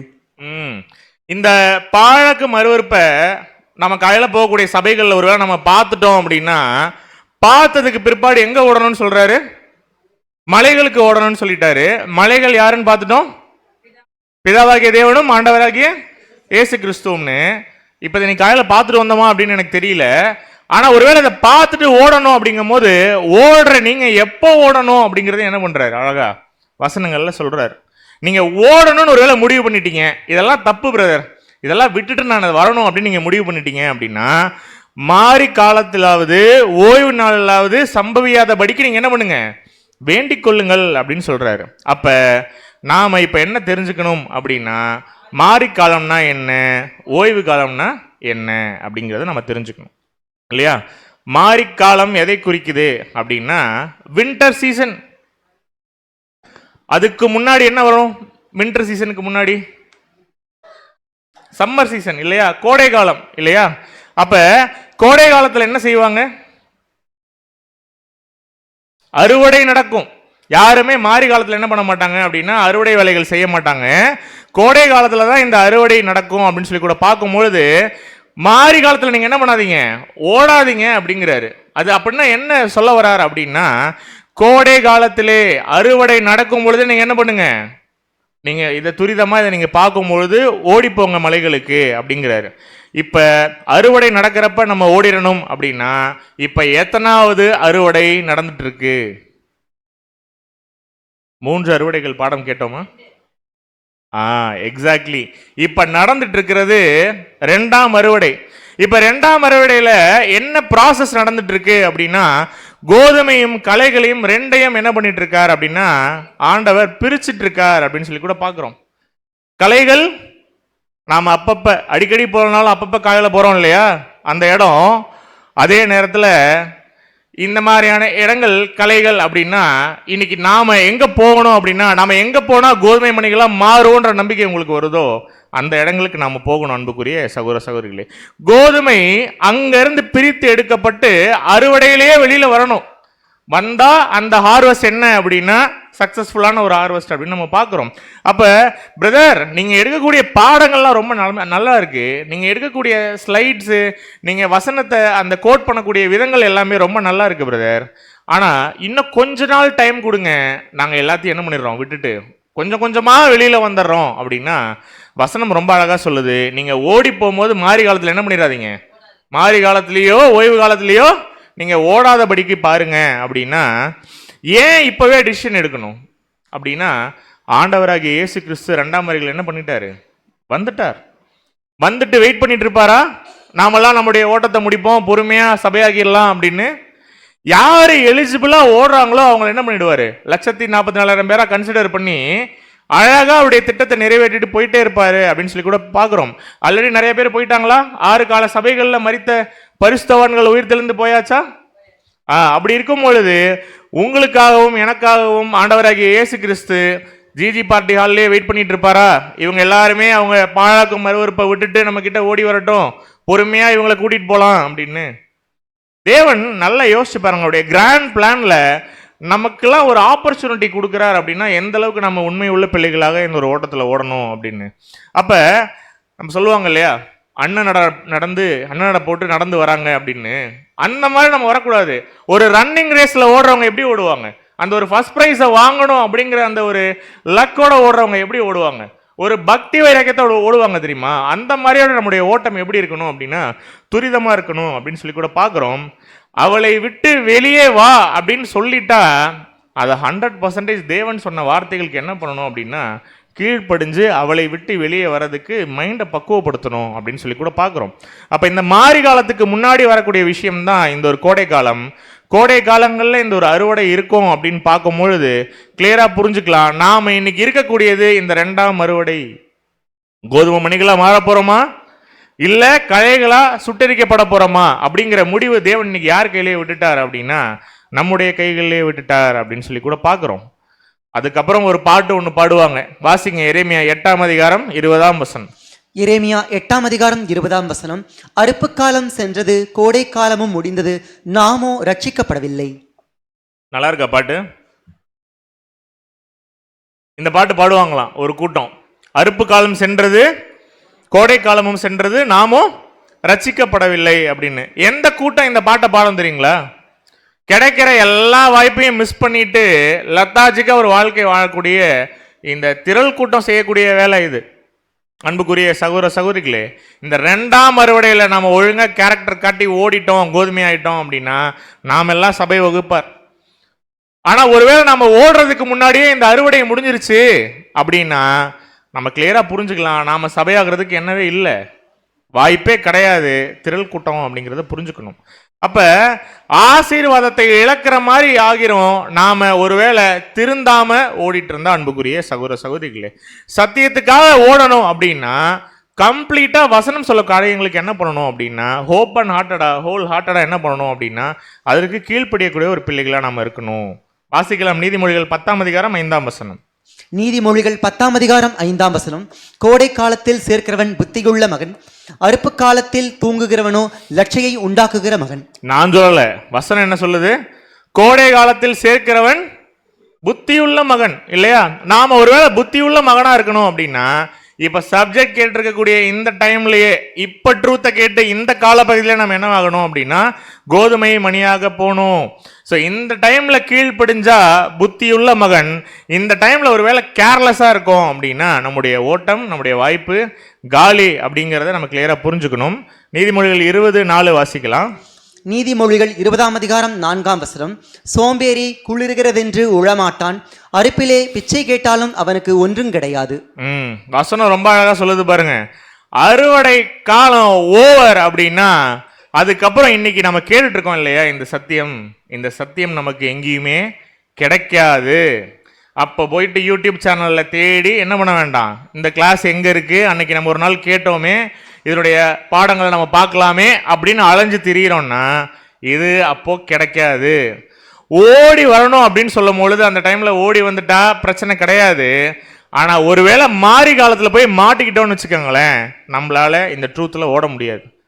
ஃபியூச்சர்ல வந்துட்டு ஐயோ பிரதர், அருமையான ஒரு வாய்ப்பு இருந்ததே, அப்ப நான் இந்த ஓட்டத்துல ஓடுவதற்கு தேவன் கொடுத்த இந்த ஒரு வாய்ப்பை நான் பயன்படுத்தலையே, நான் ஃபியூச்சர்ல கால் பண்றேங்க பிரதர் உங்களுக்கு, வேற எங்கேயாவது இந்த மாதிரி மீட்டிங்ஸ் நடந்தா நீங்க சொல்லுங்க, நான் அப்போ வந்து இதெல்லாம் நான் கேட்டுக்கிறேன் அப்படின்னா, அப்போ இதெல்லாம் நடக்குமா, இதெல்லாம் கிடைக்குமா அப்படின்னா, மாறி காலத்துல சபை வாய்ப்பு என்ன ஆச்சு, முடிஞ்சாச்சு. நீ ஓடுறதா இருந்தா என்ன பண்ணு, உடனே ஓடு, மாறி காலத்துல நீ ஓடாத அப்படிங்கிறத சொல்றாரு. இதெல்லாம் அகைன் கிடைக்குமா தெரில. இன்னும் எது மட்டும் தேவன் இதெல்லாம் நம்ம கேட்கறதுக்கு அனுமதிக்கிறாருன்னு தெரில. ஆனா இன்னைக்கு கிறிஸ்து 2ஆம் வருகையில வந்து ரொம்ப அழகா இந்த சத்தியங்கள்லாம் நமக்கு என்ன பண்ணிட்டு இருக்காரு அப்படின்னா வெளிப்படுத்திட்டு இருக்கார். இந்த டைம்ல நம்ம கேர்லெஸ்ஸா இருந்துட வேண்டாம் என்பதுதான் நமக்கு கொடுக்கக்கூடிய ஒரு எச்சரிப்பின் செய்தி. அன்புக்குரிய சகோதர சகோதரிகளே, அதே நேரத்தில் அந்த டைம்ல நான் இந்த ஆர்சியை விட்டு வெளியே வந்துடுறேன் பிரதர், இந்த ப்ராட்டஸ்டன்ட் அமைப்புகளை விட்டு நான் வெளியே வந்துடுறேன் பிரதர், உண்மையான சத்தியத்துக்காக நான் ஓடுறதுக்கு ரெடியா இருக்கேன் பிரதர், இதெல்லாம் கேட்டுட்டு என்னால் போய் அங்கே உட்கார முடியல அப்படின்னு நம்ம ஃபீல் பண்ணா கூட, அப்போ நமக்கு இந்த ஆப்பர்ச்சுனிட்டிஸ் ஃபியூச்சரில் கிடைக்குமா, கிடைச்சிட்டே இருக்குமா அப்படின்னு கேட்டிங்கன்னா டைம் வந்து இன்டெஃபினட் தான். நம்மளால் என்ன பண்ண முடியாது, அப்படி சொல்ல முடியாது. அப்போ என்ன கிளியராக நம்ம வசனம் சொல்லுதுன்னா, ஆண்டவராகிய இயேசு கிறிஸ்து சொல்லிட்டாரு, இந்த ஒட்டுமொத்த பாபிலோன் அமைப்புகளை அழிக்க போகிறேன் அப்படின்னு சொல்லும் பொழுது, நாம் போய் இப்போ டெய்லியும் ஞாயிற்றுக்கிழமை காலையில் இந்த மாதிரி அமைப்புகளோட சேர்ந்து இருந்தால் அந்த அமைப்புகள் அழியும் பொழுது அதில் நமக்கும் என்னதான் பிரச்சனை தான் இல்லையா? அப்போ அன்புக்குரிய சகோதர சகோதரிகளே, மாரி காலம் அப்படிங்கிறது ஒரு மகா உபத்திரவத்தை குறிக்கக்கூடிய ஒரு விஷயமா இருக்கு. ஏன் மாரி காலத்தில் ஓடாதீங்க அப்படின்னா, மகா உபத்திரவம் ஸ்டார்ட் ஆயிடுச்சுன்னா அப்புறம் நமக்கு என்ன இல்லை, சபை வாய்ப்பில் ஓடுறதுக்கு ஒரு வாய்ப்பு கிடையாது அப்படின்னு சொல்லி கூட பார்க்குறோம். இன்னைக்கு எவ்வளோ பிரச்சனைகள் இருக்கு இந்த உலகத்தில் நம்ம ஜீவிச்சு நம்முடைய வாழ்க்கையை ரன் பண்ணுறதுக்கு. மகா உபத்திரவம் ஸ்டார்ட் ஆகி ஒரு பீக்குக்கு போகுதுன்னா நம்மளாலாம் டாலரேட் பண்ணி தாங்க முடியுங்களா? இன்னைக்கு நம்ம ஊரில் ஒரு குண்டு வேலை, அதனால நம்ம இன்னைக்கு என்ன பண்ணிட்டு இருக்கோம், நிம்மதியாக உட்காந்து இங்கே பேசிக் கிளாஸ் கேட்டுட்டு இருக்கோம் இல்லையா? இதே நம்ம வீட்டில் ஒரு குண்டு விழுந்திருந்தா இந்த மாதிரி வந்து கேட்க முடியுமா? அந்த அளவுக்கு சூழ்நிலை போகிறதுக்கு முன்னாடி நம்ம என்ன பண்ணிக்கணும் அப்படின்னா, இருக்கிற டைமில் தேவன் இந்த சத்தியங்களை வெளிப்படுத்துறாரு அப்படிங்கும் போது அதுக்கு சீக்கிரம் நம்ம அடாப்ட் பண்ணிக்கணும். அப்போ கோடை காலத்தில் நம்ம என்ன பண்ண முடியாது, மிஸ் பண்ணிட்டோம் அப்படின்னா பின்னாடி அதை எதிர்பார்க்க முடியாது அப்படிங்கிறத பார்க்குறோம். அப்போ ஓய்வு நாள் அப்படிங்கிறது எதை குறிக்குது? நீங்கள் மாரி காலத்தில் ஓட வேணான்னு சொல்லிட்டாரு அப்படின்னு வசனம் இருக்கு. அப்போ மாரி காலத்தில் ஓடக்கூடாதுன்னா கோடை காலத்தில் ஓடணும், அது அறுப்பு காலம். இப்போ கூட 2ஆம் அறுவடையில் நம்ம இருக்கோம் அப்படிங்கிறத பார்த்த பொழுது ஓய்வு நாளில் ஏன் ஓட வேணாம் அப்படின்னா, ஓய்வு நாள் என்பது வெளிப்படையான தேவனுடைய ராஜ்யத்தை குறிக்கக்கூடிய ஒரு விஷயமா இருக்கு. அப்போ மாரி காலம் வந்துட்டா, அதாவது மகா உபத்திரவம் வந்துட்டா, அதுக்கு பிற்பாடு கிறிஸ்துவனுடைய வெளிப்படையான ராஜ்யம் என்ன ஆயிடும், இன்னும் கொஞ்ச நாள்ல அதுக்கப்புறம் வந்துடும். பூமியில உலக ஜனங்கள் மத்தியில உயிர்த்தெழுதல் ஸ்டார்ட் ஆயிடும். யார் மத்தியில? உலக ஜனங்கள் மத்தியில. உலக ஜனங்களுக்கே உயிர்த்தெழுதல் ஸ்டார்ட் ஆன பிற்பாடு, பிரதர் நான் சபையா ஓடுறேன் பிரதர், இப்போ எனக்கு ஒரு வாய்ப்பு இருக்கா அப்படின்னு நம்ம யோசிக்கிறோம் அப்படின்னா நிச்சயமா அது ஒரு புத்திசாலித்தனமான ஒரு முடிவாக இருக்காது. அதே நேரத்தில் இதெல்லாம் நடக்கிறதுக்கு ஏதோ ரொம்ப டைம் இருக்கு போல, இனிமே தான் ஃபியூச்சரில் இதெல்லாம் நடக்க போகுது அப்படின்னு நீங்கள் நினச்சிட்டு இருந்தீங்க அப்படின்னா, இந்த பாடம் முடியும் போது நம்மளால ரியலைஸ் பண்ண முடியும் நாம் இன்னும் எவ்வளோ கடைசி நாட்களில் ஓடிட்டு இருக்கோம் அப்படிங்கிறத. எந்த நாளில் இருக்கோம் இப்போவே நாம் அப்படின்னா, கிறிஸ்துவின் ராஜ்யத்தில் இருக்கோம் இல்லையா? கிறிஸ்து ஆல்ரெடி வந்து எத்தனை வருஷம் ஆச்சு? 2ஆம் வருகையில் வந்து 152 வருஷம் ஆச்சு. யார் வந்து? ஆண்டவராகிய இயேசு கிறிஸ்து வந்து. அப்படின்னா இதுக்கப்புறம் டைம் இல்லை பிரதர். தாய் சபை பிரதர், அது தாய் சபையா என்னங்கிறத நம்ம என்ன பண்ணிட்டோம், ஆன்டி கிரைஸ்ட்லேயே பார்த்துட்டோம். தாய் சேன்னு சொல்லிட்டு இப்படியே சுத்திட்டு இருந்தோம் அப்படின்னா நமக்கு ரட்சிப்பு அப்படிங்கிறது நிச்சயமாக கிடைக்க வாய்ப்பு இல்லை. அதே நேரத்தில் சில அற்பமான உலக பிரகாரமான ஆதாயத்துக்காக இந்த அமைப்புகளை சுற்றி நம்ம என்ன பண்ண வேண்டாம், நம்முடைய வாழ்க்கை முறையை அமைச்சுக்க வேணாம் அப்படிங்கிறத பார்க்குறோம். அதாவது மேலும் வசனம் மத்திய 24:19 சொல்லுது, வாசிக்கலாம். மத்திய 24ஆம் அதிகாரம் 19ஆம் வசனம், அந்நாட்களிலே கர்ப்பவதிகளுக்கும் பால் கொடுக்கிறவர்களுக்கும் ஐயோ. இந்த வசனத்தை கேட்டிருக்கீங்களா எங்கேயாவது? இந்த வசனத்துக்கு அங்கங்க அவங்கவுங்க அவங்களுக்கு தெரிஞ்ச கட்டுக்கதைகள் என்ன பண்ணிட்டு இருப்பாங்கன்னா விளக்கங்களாக சொல்லிட்டு இருப்பாங்க. கூர்ந்து கவனிக்கலாம். அந்நாட்களிலே கர்ப்பவதிகளுக்கும் பால் கொடுக்கிறவர்களுக்கும் ஐயோ. அப்படின்னா ஐயோனா என்னன்னா அழிஞ்சு போயிடுவீங்க அப்படின்னு அர்த்தம். அப்போ வசனம் இதை படித்தா மீனிங்ஃபுல்லாக இருக்கா அப்படின்னு கேட்டால் நாம் என்ன நினைப்போம், அப்ப கர்ப்பவதியா இருக்கிறவங்களுக்கும் பால் கொடுக்கிறவங்களுக்கும் அவங்க அழிஞ்சு போயிடுவாங்களா? இது வசனமா அப்படின்னா ஆவிக்குரியவைகளே நம்ம என்ன பண்ணணும், ஆவிக்குரியவைகளோடு ஒப்பிட்டு பார்க்கக்கூடிய ஒரு பிள்ளைகளா இருக்கணும்னு. அந்நாட்களில் அப்படின்னா என் நாட்களில், எந்த நாளை பத்தி பேசுது அப்படின்னா 1874 ஆண்டவராகிய இயேசு கிறிஸ்து வந்த பிற்பாடு, 2ஆம் வருகையில வந்த பிற்பாடு சத்தியத்தை என்ன பண்ணிட்டு இருக்காரு அப்படின்னா புடமிடக்கூடிய அந்த ஒரு வேலையை செய்யறாரு அப்படின்னு நம்ம பார்த்தோம் இல்லையா? ஸோ 1874க்கு அப்புறமாக இந்த கர்ப்பவதிகள் அப்படிங்கிறதுனா லிட்ரலான ஒரு பிரெக்னன்சியை பத்தி என்ன பண்ணல, குறிக்கக்கூடிய ஒரு விஷயம் கிடையாது. பிரெக்னெண்டா இருந்தா என்ன இருப்பாங்க, எப்படி இருப்பாங்க, வயிற்றுல குழந்தை இருக்கும் இல்லையா? ஆனா அது பிறந்திருக்குமா அப்படின்னா பிறந்திருக்காது, பிரெக்னெண்டா இருப்பாங்க அந்த டைம்ல. பால் கொடுக்கறவங்க அப்படிங்கிறவங்களுக்கு அவங்களுக்கும் ஐயோ அப்படின்னு வசனம் சொல்லுது. யார் 2 பேருக்கு ஐயோ? கர்ப்பவதிகளுக்கும் ஐயோ, பால் கொடுக்கறவங்களுக்கும் ஐயோ அப்படின்னு சொல்லி கூட பார்க்கிறோம். அப்ப இந்த பால் கொடுக்கறவங்க எதை குறிக்கக்கூடிய விஷயமா இருக்கு அப்படின்னா, இந்த பால் கொடுக்கறவங்க எப்போதுமே பால் ஆகாரம் மட்டும் தான் கொடுத்துட்டே இருப்பாங்க இல்லையா? இவங்களுக்கு ஐயோனா என்ன அர்த்தம் அப்படின்னா, இன்னைக்கு ஒட்டுமொத்த கிறிஸ்தவ மண்டலமும் ஆண்டவராகிய இயேசு கிறிஸ்து 1874 வந்துட்டாரு அப்படிங்கிற அந்த உண்மை சத்தியத்தை என்ன பண்ணிட்டு இருக்காங்க அப்படின்னா புரிஞ்சுக்காம இல்ல தெரிஞ்சுக்காம ரியலைஸ் பண்ணாம என்ன பண்ணிட்டு இருக்காங்க அப்படின்னா ஓடிட்டு இருக்காங்க. இது காரணம் அவங்களா அப்படின்னா, இன்னைக்கு இருக்கக்கூடிய போதகர்கள், பாஸ்டர்ஸ், ஃபாதர்ஸ் நம்ம சொல்றோம் இல்லையா, இவங்களுடைய போதனைகள் எப்படி இருக்கு அப்படின்னா, தேவ பிள்ளைகளை பிறக்க விடாம இன்னும் அவங்க வயிற்றுக்குள்ளே இருந்தா எப்படி இருக்கும், அந்த மாதிரியான ஒரு சூழ்நிலைகள் என்ன பண்ணிட்டு இருக்காங்க அப்படின்னா கிறிஸ்தவ ஜனங்களை வழிநடத்திட்டு இருக்காங்க அப்படின்னு சொல்லி கூட பார்க்குறோம். பால் மட்டும்தான் தருவாங்க, குழந்தை பிறக்கவே விடுறது இல்லை. அப்படியே அதை மீறி அந்த குழந்தை பிறந்துட்டாலும் அந்த குழந்தைக்கு பாலாகாரம் மட்டும்தான் தருது. குழந்தை காலம் ஃபுல்லாகவே பாலே சாப்பிட்டுட்டு இருக்கோம். ஒரு கட்டத்துக்கு மேலே சாலிட் ஃபுட்ஸு, திடமான ஆகாரத்துக்கு மாறலன்னா அந்த குழந்தைக்கு என்ன இருக்காது, நிச்சயமா ஒரு வளர்ச்சி இருக்காது இல்லையா? அப்போ இந்த பால் மட்டும் கொடுக்கறது அப்படின்னா, உதாரணத்துக்கு கிறிஸ்மஸ் செலிப்ரேஷன், இந்தாங்க 2 பாட்டில் பாலை வாங்கி என்ன பண்ணுங்க, குடிச்சிட்டு போங்க அப்படின்னு கொடுக்குறது. உடனே குடிச்சு அடுத்தது பசிக்குது அப்படின்னா கவலைப்படாதீங்க, அடுத்து இன்னும் கொஞ்சம் பால் தரேன். நியூ இயர் செலிப்ரேஷன், வாக்குத்தத்தங்கள் என்ன பண்ணுங்க, என்ஜாய் பண்ணுங்க கொஞ்ச நாளைக்கு.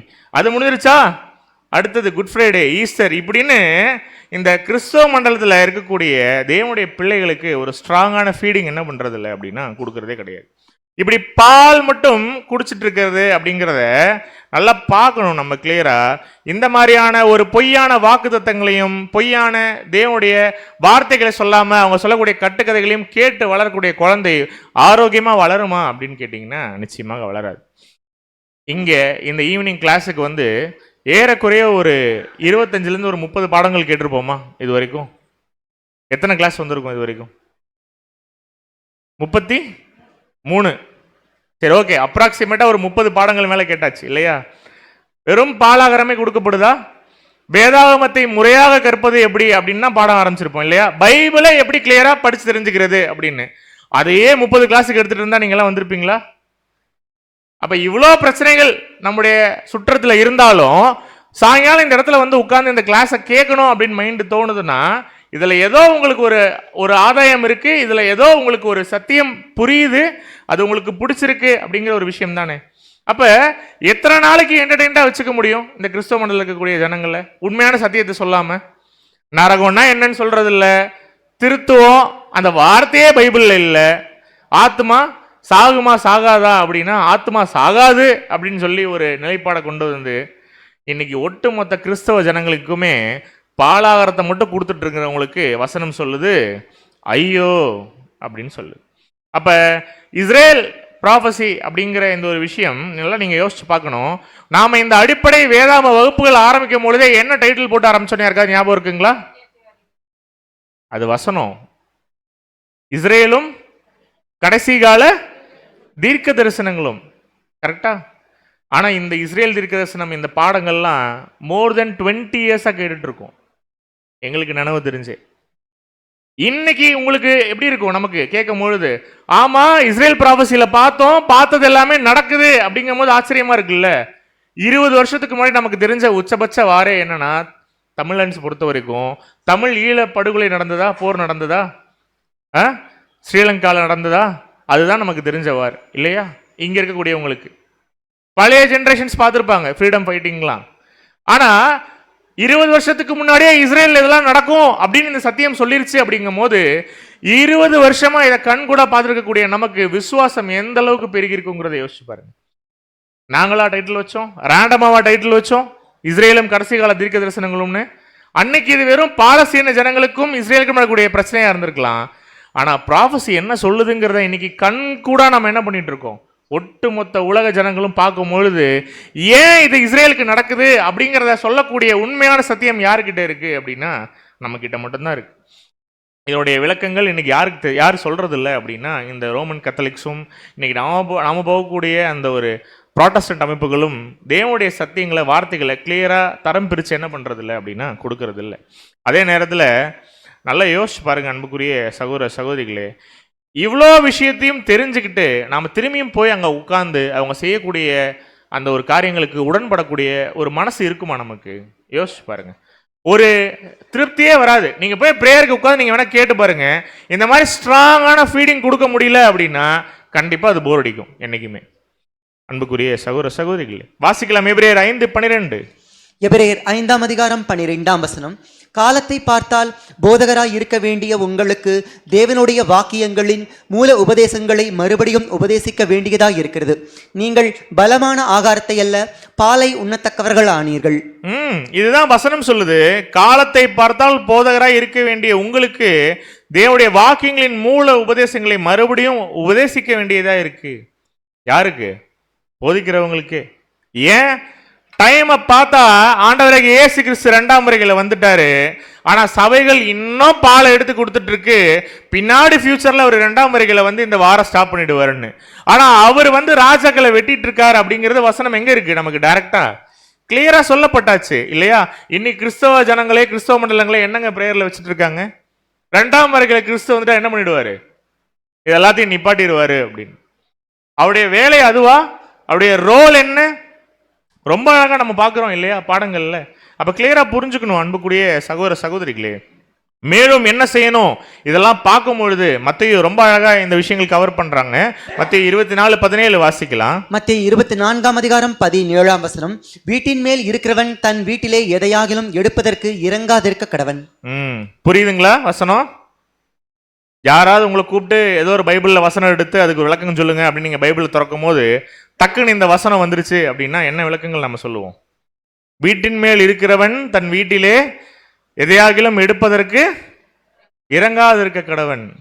அப்படியே அவங்ககிட்ட என்ன பண்ணணும்? அந்த பைபிளை கொடுத்துட்டு எனக்கு தெரியல, நான் என்ன பண்ணுறேன், கிளம்புறேன் அப்படின்னு வந்துடலாமா? யோசிச்சு பாருங்க. இந்த காரியங்களுக்கெல்லாம் ஆவிக்குரிய அர்த்தங்கள் இருக்கு. அதை நாம கிளியரா புரிஞ்சுக்கணும். நாம இன்னும் பாலாகாரம் உண்ணக்கூடியவர்களாகவே இருக்க வேண்டாம். அப்ப வீட்டின் மேல் இருக்கிறவங்க அப்படின்னா எந்த வீட்டுக்குள்ள போயிட்டு எதை எடுக்கக்கூடாது அப்படிங்கிறத நம்ம என்ன பண்ணணும் அப்படின்னா கிளியரா தெரிஞ்சுக்கணும். பழைய ஏற்பாட்டில் ஒருத்தர் இருந்தாரு, அவர் அந்த வீட்டுக்கு ஊழியக்காரனா இருந்தாரு அப்படின்னு வசனம் இருக்கு. எபிரேயர் 3:5 வாசிக்கலாம். எபிரேயர் 3:5. சொல்லப்பட போகிற காரியங்களுக்கு சாட்சியாக மோசே பணிவிடைக்காரனாய் அவருடைய வீட்டில் எங்கும் உண்மையுள்ளவனாய் இருந்தான்.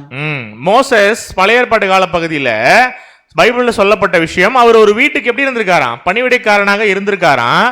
எந்த வீடு இவர் சொல்லக்கூடிய வீடு அப்படின்னா இஸ்ரேல் ஜனம் அப்படிங்கிற அந்த ஒரு மிகப்பெரிய வீட்டுக்கு மோசே எப்படி இருந்திருக்காரு? பணிவிடைக்காரனா இருந்திருக்காரு, அவங்களை வழி நடத்திருக்காரு அப்படின்னு சொல்லி கூட பாக்குறோம். அப்ப இந்த இஸ்ரேல் அப்படிங்கிற வீட்டுக்கு மோசஸ் பணிவிடைக்காரனா இருந்திருக்காரு அப்படிங்கிறது உண்மைனா, நம்மளுடைய ஆண்டவராகிய இயேசு கிறிஸ்து எதற்கு மேற்பட்டவராக இருந்திருக்காரு அப்படின்னு வசனம் சொல்லுது அப்படிங்கிறத நம்ம பின்னாடி வாசிக்கலாம். அப்ப இந்த வீடு என்பது எதை குறிக்குது அப்படின்னா இஸ்ரேல் ஜனங்களை குறிக்கக்கூடிய ஒரு விஷயமா இருக்கு. அதான் நம்ம மோசஸ் வந்து அதற்கு ஊழியக்காரனா இருந்தார் அப்படின்னு சொல்லி கூட பாக்குறோம். ஆனா எபிரேயர் 3:6 ரொம்ப கிளியரா சொல்லுது, வாசிக்கலாம். 6. கிறிஸ்துவோ அவருடைய வீட்டிற்கு மேற்பட்டவரான குமாரனாக உண்மையுள்ளவராய் இருக்கிறார். நம்பிக்கையினாலே உண்டாகும் தைரியத்தையும் மேன்மை பாராட்டலையும் முடிவு பரியந்தம் உறுதியாய் பற்றி கொண்டிருப்போமாகில் நாமே அவருடைய வீடாய் இருப்போம். நாம வீட்டுக்கு உள்ள போறவங்களா இருக்கக்கூடாது, வீட்டுக்கு மேற்பட்டவங்களா இருக்கணும் அப்படின்னு சொல்லும் பொழுது வசனம் ரொம்ப கிளியரா சொல்லுது. ஆண்டவர் எப்படி இருந்தாராம்? வீட்டுக்கு மேற்பட்டவரா இருந்தாரு அப்படின்னு. அப்ப நாம யார் கூட இருக்கணும்? நம்முடைய ஆண்டவராகிய கிறிஸ்து போல வீட்டுக்கு உட்பட்டவர்களா இருக்கக்கூடாது, அந்த வீட்டுக்கு மேற்பட்டவர்களா இருக்கணும் அப்படின்னு சொல்லி கூட பாக்குறோம். அப்ப கிறிஸ்து சொன்ன இந்த வசனங்களை கேட்டுட்டு நம்ம எப்படிப்பட்டவர்களா வாழணும் அப்படின்னா வீட்டிற்கு மேற்பட்டவர்களாக வாழணும் அப்படின்னு சொல்லி கூட பாக்குறோம். பிரதர் இன்னுமே எங்களுக்கு கிளியரா புரியல பிரதர். வீட்டுக்கு மேற்பட்டவர்களா இருக்கணுங்கிறீங்க, ஆனா இந்த வீடு மோசஸுடைய வசனத்துல சொல்லும் பொழுது இது இஸ்ரேல் ஜனங்களை குறிக்கக்கூடிய ஒரு விஷயமா இருக்கு அப்படின்னா, அன்னைக்கு இஸ்ரேல் ஜனம் அப்படிங்கிற அந்த ஒரு ஜனத்துக்குள்ளர நிறைய விஷயங்கள் நடந்துட்டு இருந்தது இல்லையா? அது இன்னைக்கு இன்னமும் கிறிஸ்தவ மண்டலங்கள்ல நடந்துட்டு இருக்கு.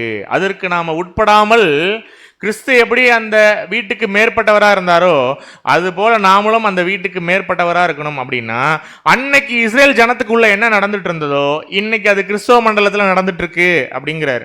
அது என்னங்க நம்ம பார்க்கும்பொழுது, நாம இன்னைக்கு பார்த்த விக்கிரக ஆராதனை, சுயநலமான விஷயங்கள், களியாட்டுகள், உலக பெருமைகள், பொருளாசை, முறுமுறுத்தல், உலக கவலை, முரட்டாட்டம், இதெல்லாமே அன்னைக்கு இஸ்ரேல் ஜனங்கள் அப்படின்ற அந்த ஒரு ஜனத்துக்குள்ளாக என்ன இருந்தது? இந்த எல்லா குணலட்சணமும் அவங்களுக்கு இருந்தது. இந்த குணலட்சணம் வீட்டுக்குள்ள இருக்கிறவங்களுக்கு இருந்தது அப்படின்னா, இன்னைக்கும் கிறிஸ்தவ மண்டலத்துக்குள்ள என்ன நடந்துட்டு இருக்கு அப்படின்னா இந்த குணலட்சணங்கள் இருக்கு. நம்ம பார்த்தோம் இல்லையா? தான் போகக்கூடிய சபை எந்த அளவுக்கு மேலான சபைகளை அப்படின்னு வெளியில சொல்லிக்கிறதுக்கு இன்னைக்கு அநேக கிறிஸ்தவர்களுக்கு ஒரு பெருமை. அதை நம்ம பார்த்தோம் இல்லையா? எவ்வளோ பெரிய சர்ச் தெரியுமா பிரதர் எங்க சர்ச்சு? அதுல 5000 பேர் வருவாங்க ஒரு சர்வீஸ்க்கு அப்படின்வாங்க. வரட்டுமே, அதுல என்ன பெருமை இருக்கு? ஆனா விக்கிரகாராதனை அங்க இருக்கா அப்படின்னா அது பாழாக்கு மறுவிருப்பு தான். அது 10,000 பேர் வந்தாலும் சரி, அதுக்கு நம்ம உட்பட்டவர்களா இருக்கக்கூடாது. அன்னைக்கு எப்படி ஆண்டவராக இயேசு கிறிஸ்து வீட்டுக்கு மேற்பட்டவராக இருந்தாரோ அது போல நாமளும் அந்த வீட்டுக்கு மேற்பட்டவர்களாக தான் இருக்கணும். முரட்டாட்டம் கூடாது. கானான் தேசத்துக்கு கூட்டிட்டு போறேன்னு சொன்னாரா இஸ்ரேல் ஜனங்களை? ஆனா அவங்க என்ன சொன்னாங்க? நாங்க எகிப்திலேயே நல்லா இருந்திருப்போமே, இப்படி வனாந்திர பிரயாணத்துல நாங்க ரொம்ப கஷ்டப்படுறோமே அப்படிங்கும் பொழுது முரட்டாட்டம் பண்றாங்க. தேவனுடைய வார்த்தைகளுக்கு கீழ்ப்படுறதுக்கு ரெடியா இல்ல. தேவன் அழகா ஒரு விஷயம் சொல்லி கொடுத்தாரு. நீங்க யாரும் என்ன பண்ண மாட்டீங்க? கானானுக்குள்ளேயே பிரவேசிக்கவே மாட்டீங்க இல்லையா? செத்து போவீங்கன்னா செத்து போயிட்டாங்க இல்லையா? யாரு தான் போனா? அவங்களுடைய பிள்ளைகள் அடுத்த சந்ததி போறாங்க, ஜெனரேஷன் உள்ள போறாங்க. அப்ப முரட்டாட்டம் பண்ணக்கூடிய ஒரு பிள்ளைகளா நாம இருக்கோம் அப்படின்னா நமக்கும் இதுதான் கெதி.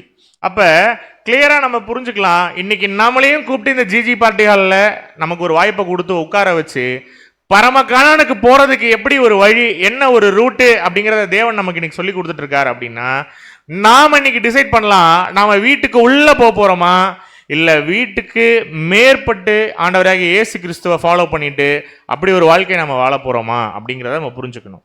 அதே நேரத்தில் இந்த பாழாக்கு மறுவறுப்பு இருக்கு இல்லையா? இந்த விக்கிரக ஆராதனை, தனி மனித வழிபாடு சபைகளில் இதெல்லாம் பார்த்துட்டு இதெல்லாம் நடக்குது அப்படின்னா அதை எவ்வளோ அழகா பழைய ஏற்பாட்டு காலப்பகுதியில் நடந்த விஷயங்களுக்கு ஒப்பிட்டு பேசுறார் அப்படிங்கிறத பார்க்கலாம். இன்னைக்கு கிறிஸ்துவின் ராஜ்யத்தில் நாம என்ன பண்ணணும் அப்படிங்கிறதுக்கு நிறைய எக்ஸாம்பிள்ஸ் இருக்கு பைபிள்ல. வாசிக்கலாம். லூக்கா 17ஆம் அதிகாரம் 26ஆம் வசனம். லூக்கா 17ஆம் அதிகாரம் 26ஆம் வசனம். நோவாவின் நாட்களில் நடந்தது போல மனுஷகுமாரனுடைய நாட்களிலும் நடக்கும். மனுஷகுமாரனுடைய நாட்கள்னா 1874 என்ன பண்ணிட்டாரு மனுஷகுமாரன்? ஆக்சுவலி வந்துட்டாரு. நோவாவின் நாட்களில் நடந்தது போல எப்பவும் நடக்குமா? மனுஷகுமாரின் நாட்களிலும் நடக்கும். அப்ப என்ன கிளியரா புரிஞ்சுக்கணும்? நோவாவின் நாட்களில் என்ன நடந்தது அப்படின்னா, நோவா பேழையை கட்டினாரு. பேழையை மட்டும் கட்டல, அந்த இடத்துல தேவனுடைய வார்த்தைகளை என்ன பண்ணிட்டு இருந்தாரு? ஜனங்களுக்கு சொல்லிட்டு இருந்தாரு. என்ன சொல்லிட்டு இருந்தாருங்க நோவா பேழை கட்டும் போது? கொஞ்ச நாள்ல நீங்க எல்லாம் என்ன ஆக போறீங்க? அழிய போறீங்க அப்படிங்கிறத சொன்னாரு. இதே மாதிரி மனுஷகுமாரனுடைய நாளிலும் நடக்கும். அப்படின்னா இதே மாதிரி ஆண்டவராகிய இயேசு கிறிஸ்துவனுடைய 2ஆம் வருகை என்ன நடக்கும் அப்படின்னா, நோவா மாதிரி அன்னைக்கு நோவா சொன்னார்ல, அந்த மாதிரி இன்னைக்கு நம்மளை கூப்பிட்டு உட்கார வச்சு ஆண்டவராகிய இயேசு கிறிஸ்து சொல்லிட்டு இருக்காரு. மகா பாபிலோன் விழுந்தது, அது அழிய போகுது அப்படிங்கிற ஒரு வார்னிங்க சொல்லிட்டு இருக்காரு. அன்னைக்கு மக்கள் விசுவாசிச்சாங்களா? மழைன்னு ஒன்று வரப்போகுது, எல்லாரும் ஜாவ போறோம் அப்படிங்கும் போது அந்த ஜனங்களுடைய ஃபெய்த் என்னவா இருந்தது? ஒரு வார்னிங் நோவா சொல்லும் போது அதை கீழ்ப்படிஞ்சாங்களான்னா இல்லை. அப்போ பேழைக்கு வெளியில் இருந்தவங்க எல்லாருமே யாராவது ஒருத்தராவது உயிர் பழிச்சாங்களா? இல்லை. ஜலப்பிரளயம்ல எல்லாரும் என்ன ஆயாச்சு? காலி இல்லையா? பேழை உள்ள போனா மட்டும்தான் தப்பிக்க முடியும். அன்புக்குரிய சகோதர சகோதரிகளே, நோவா நாட்கள் எப்படி நடந்ததோ மனுஷகுமார நாட்களையும் நடக்கும். அப்படின்னா இந்த பெரம்பூர்ல தண்ணி வரும் அப்படின்னு சொல்லலை, லிட்டரலான பேழையை பத்தி சொல்லலை. மகா உபத்திரவத்தில் நாம மாட்டிக்கிட்டோம் அப்படின்னா அதுக்கப்புறம் அடைச்ச பேழையுடைய கதவுலாம் என்ன ஆகாது? தானாலாம் ஓப்பன் பண்ணிலாம் யாரையும் என்ன பண்ணிட்டு இருக்க மாட்டார். அப்படியே ஒவ்வொருத்தரையா சேர்த்துட்டு போயிட்டு இருக்க மாட்டார். வாசிக்கலாம் 27ஆம் வசனம். 27ஆம் வசனம். நோவா பேழைக்குள் பிரவேசித்த நாள் வரைக்கும் ஜனங்கள் புசித்து குடித்தார்கள், பெண் கொண்டு கொடுத்தார்கள், ஜலப்பிரளயம் வந்து எல்லாரையும் அழித்து போட்டது. இன்னைக்கு இருக்கக்கூடிய கிறிஸ்தவ ஜனங்களுடைய மைண்ட் செட் இதுதான். அவங்க எப்படி சாகிற வரைக்கும் ரியலைஸ் பண்ணலையோ, இன்னைக்கும் கிறிஸ்தவ பிள்ளைகள் என்ன பண்றது இல்லை அப்படின்னா இந்த ஒரு விஷயங்களை ரியலைஸ் பண்றதே இல்லை. பைபிள் கிளியரா இருக்கு கையில. கிறிஸ்து 2ஆம் வருகையில வந்துட்டார் அப்படின்னு தெரிஞ்சும் இன்னைக்கு உலக பிரகாரமான ஜனங்களை போல நாமளும் ஒரு சுகபோக வாழ்க்கையிலையும் ஐஸ்வர்யத்தின் மயக்கத்திலையும் நாம சுத்திட்டு இருக்கோம் அப்படின்னா நமக்கு பேழையில இடம் கிடையாது. அழிவு வரப்போகுதா, வரப்போகுதுங்கிறத முன்கூட்டியே சொல்லிட்டாரு. அப்ப அவளை விட்டு வெளியே வா அப்படின்னு சொன்னா நாம் என்ன பண்றது இல்லை, வரதில்லை. பாபிலோனுக்கு அழிவு நிச்சயமா வசனத்துல சொன்னா நடக்குமா? கண்டிப்பா நடக்கும். ஆனா அவளை விட்டு வெளியே வா அப்படின்னு சொன்னா மைண்ட் நமக்கு ஒத்துக்கிறது இல்லை, இல்லையா? அப்ப யோசிச்சு பாருங்க, கிறிஸ்து சொன்னா கண்டிப்பா நடக்கும். கோடை காலம் இருக்கும் பொழுதே என்ன பண்ணணும் நாம அப்படின்னா மலைகளுக்கு ஓடி போகணும் அப்படின்னு சொல்லி கூட பார்க்கிறோம். விருப்பம் உள்ளவர்கள் என்ன பண்ணலாம், விசுவாசம் என்னும் கப்பல்ல ஏறி உள்ள ஏறி டிராவல் பண்ணி போயிட்டே இருக்கலாம். ஒருவேளை விசுவாசிக்கல அப்படின்னா அன்னைக்கு எப்படி நோவாவின் நாட்கள் எல்லாரும் செத்து மடிஞ்சாங்களோ இன்னைக்கு மற்றவங்களுக்கும் என்னதான் ஒரு ஆப்ஷன் இருக்கு அப்படின்னா சபையாகக்கூடிய அந்த ஒரு ஓட்டத்தை முடிச்சுட்டு உலக ஜனங்களா நம்ம மறுக்கணும். அதுல ஏதாவது பெருமை இருக்கா? அப்படி இவ்வளோ ட்ரூத்தையும் கேட்டுட்டு சபையா போகாம ஒரு அற்பமான ஒரு வாழ்க்கையை வாழ்ந்தா அதுல ஏதாவது நமக்கு ஒரு கிரீடம் இருக்கா, பெருமை இருக்கானா? ஒண்ணுமே கிடையாது. நாமளும் 10ல் 11 நாளைக்கு என்ன ஆகணும்? ஆக்சுவலி அந்த ஒரு ஓட்டத்துல ஓடணும். ஒரு மேலான ஒரு ஓட்டம், ஒரு பரிசு நமக்கு என்ன கிடையாது, நிச்சயமாக கிடையாது. மேலும் லூக்கா 18, 28, 30 வாசிக்கலாம். வசனங்கள் 28 முதல் 30 முடிய. லோத்தினுடைய நாட்களில் நடந்தது போலவும் எவ்வளவு எக்ஸாம்பிள்ஸ் பாருங்க. நோவாவின் நாட்களில் நடப்பது போலவும் நடக்கும் அப்படின்னு ஒரு வசனம் பேசுது. அடுத்தது யார் எக்ஸாம்பிள் எடுக்கிறாரு? லோத்தின் நாட்களில் நடந்தது போலவும் என்ன நடக்குமா? நடக்கும். வாசிக்கலாம். ஜனங்கள் புசித்தார்கள், குடித்தார்கள், கொண்டார்கள், விற்றார்கள், நட்டார்கள், கட்டினார்கள். லோத்து சோதோமை விட்டு புறப்பட்ட நாளிலே வானத்திலிருந்து அக்னியும் கந்தகமும் வருஷித்து எல்லாரையும் அழித்து போட்டது. மனுஷகுமாரன் வெளிப்படும் நாளிலும் அப்படியே நடக்கும். கடைசியா உள்ள இந்த 2 லைன் ரொம்ப முக்கியம், இல்லையா? மனுஷகுமாரன் வந்துட்டாரா? மனுஷகுமாரன் வந்துட்டாரா? எப்போ வந்தாரு? மறக்கக்கூடாது, பாடத்துக்குள்ள வாங்க. 1874 மனுஷகுமாரன் வந்துட்டாருன்னா லோத்தினுடைய நாட்கள்ல என்ன நடந்ததோ அது போலவே நடக்கும் அப்படிங்கிறாரு.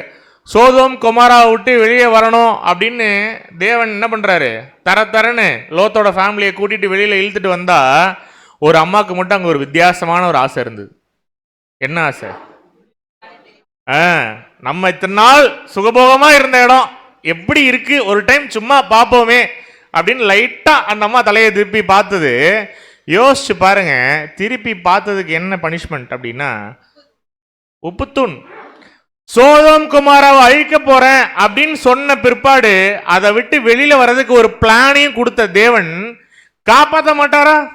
ஆனா விசுவாசம் இல்லை. அதான் பார்க்கிறோம், நம்பிக்கை அவர் மேல 100% வைக்கணும். சில நேரம் அப்படியே யோசிச்சு விசுவாசிக்க கூடாது. பிதாவாகிய தேவன் கிட்ட நம்ம அந்த ஒரு பிரேயர்ஸ்ல இருக்கும் போதும் அவரோட பிளான்ஸை வந்து நம்ம கேட்கும் பொழுதும் 100% விசுவாசிக்கணும். இவர் சொன்னா செய்வாரு, பிதாவாகிய தேவன் சொன்னா கண்டிப்பா செய்வாங்க அப்படிங்கிற நம்பிக்கை நமக்கு வேணும். பிரதர், பழைய ஃப்ரெண்ட்ஸ் எல்லாம் இருக்காங்க பிரதர். நான் போயிட்டு இருக்க சர்ச்சில் நாங்கள் ஒரு அசோசியேஷனாக ஃபார்ம் பண்ணி நாங்கள்லாம் ட்ரிப்பு போயிட்டு இருக்கோங்க பிரதர். நாங்கள்லாம் வருஷத்துக்கு 4 ஹோலி லேண்ட் ட்ரிப்பு போவோம் பிரதர். இது எல்லாத்தையும் விட்டு வர முடியுமா அப்படின்னா ஹோலி லேண்ட்லேயே எங்கள் குண்டு விழுந்துட்டு இருக்கு. புரியுதுங்களா? நாம இனிமேல் என்ன பண்ண வேண்டாம், இந்த மாதிரியான அற்பமான காரியங்கள்லாம் பார்த்துட்டு அந்த கம்ஃபர்டபிலிட்டியை நோக்கிட்டு யோசிச்சுட்டு இன்னமும் அங்கேயே இருக்கேன் பிரதர் அப்படின்னு திரும்பி பார்க்குறோம் அப்படின்னா அந்த அம்மா அங்கே பார்த்த உடனே என்ன ஆயிடுச்சு? அடுத்த நிமிஷமே உப்புத்தூண் ஆகிடுச்சு, இல்லையா? என்ன பிரதர் இப்படிலாம் சொல்றீங்க அப்படின்னா, நான் சொல்லலை, மனுஷகுமாரன் வரும்பொழுது லோத்தினுடைய நாட்களில் நடந்தது போலவே என்ன நடக்குமா? நடக்கும். அப்ப இந்த சோதோம் குமாரா மனுஷகுமாரன் வரும்போது எதுக்கு அடையாளம்? அழகா 2 வார்த்தை இருக்கு பாருங்க, சோதோம் குமாரா, இல்லையா? நாம ரிலேட் பண்றது இல்லை.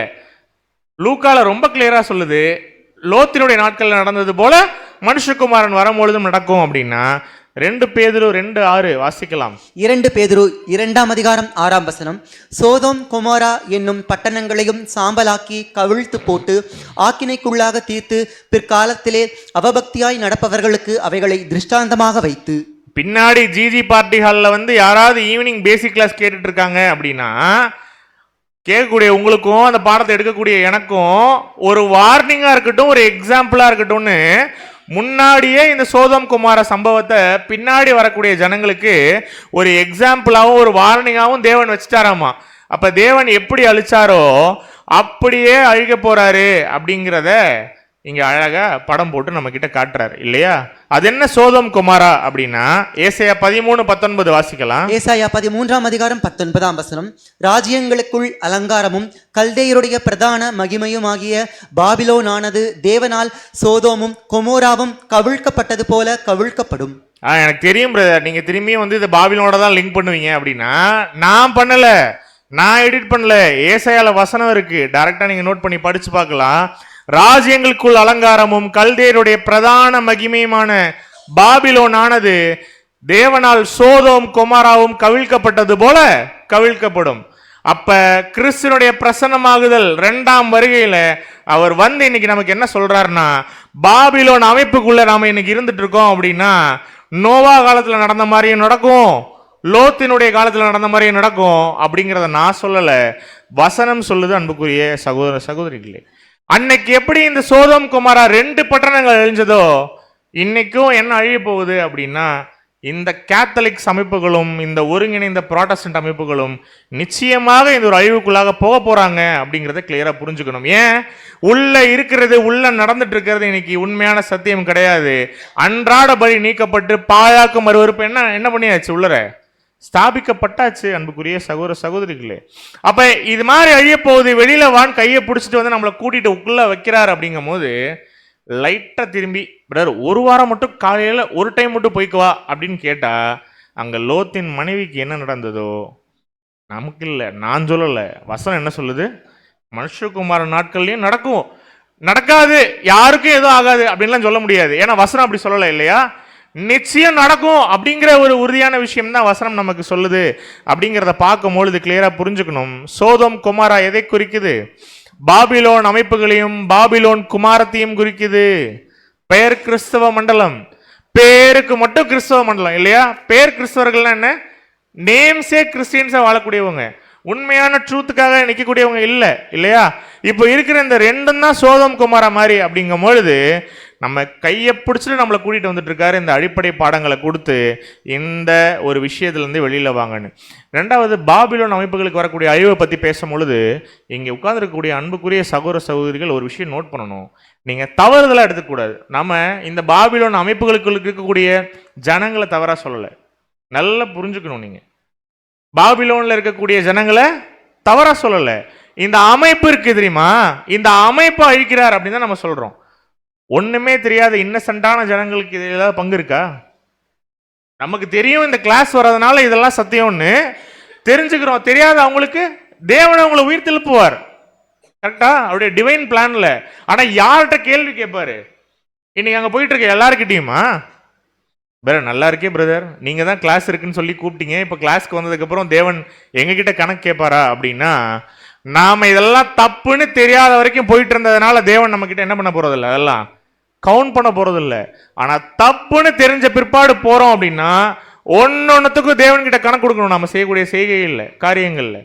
அதே நேரத்தில் இந்த ஆர்கனைசேஷன் செட்டப்பை தான் உடைக்கிறாருன்னு சொல்றோம். ஏன்னா அப்பான்னு கூப்பிடாதன்னு இருக்கு, ஆனா ஃபாதர்னு கூப்பிடணும்னு விருப்பப்படுறாங்க இல்லையா?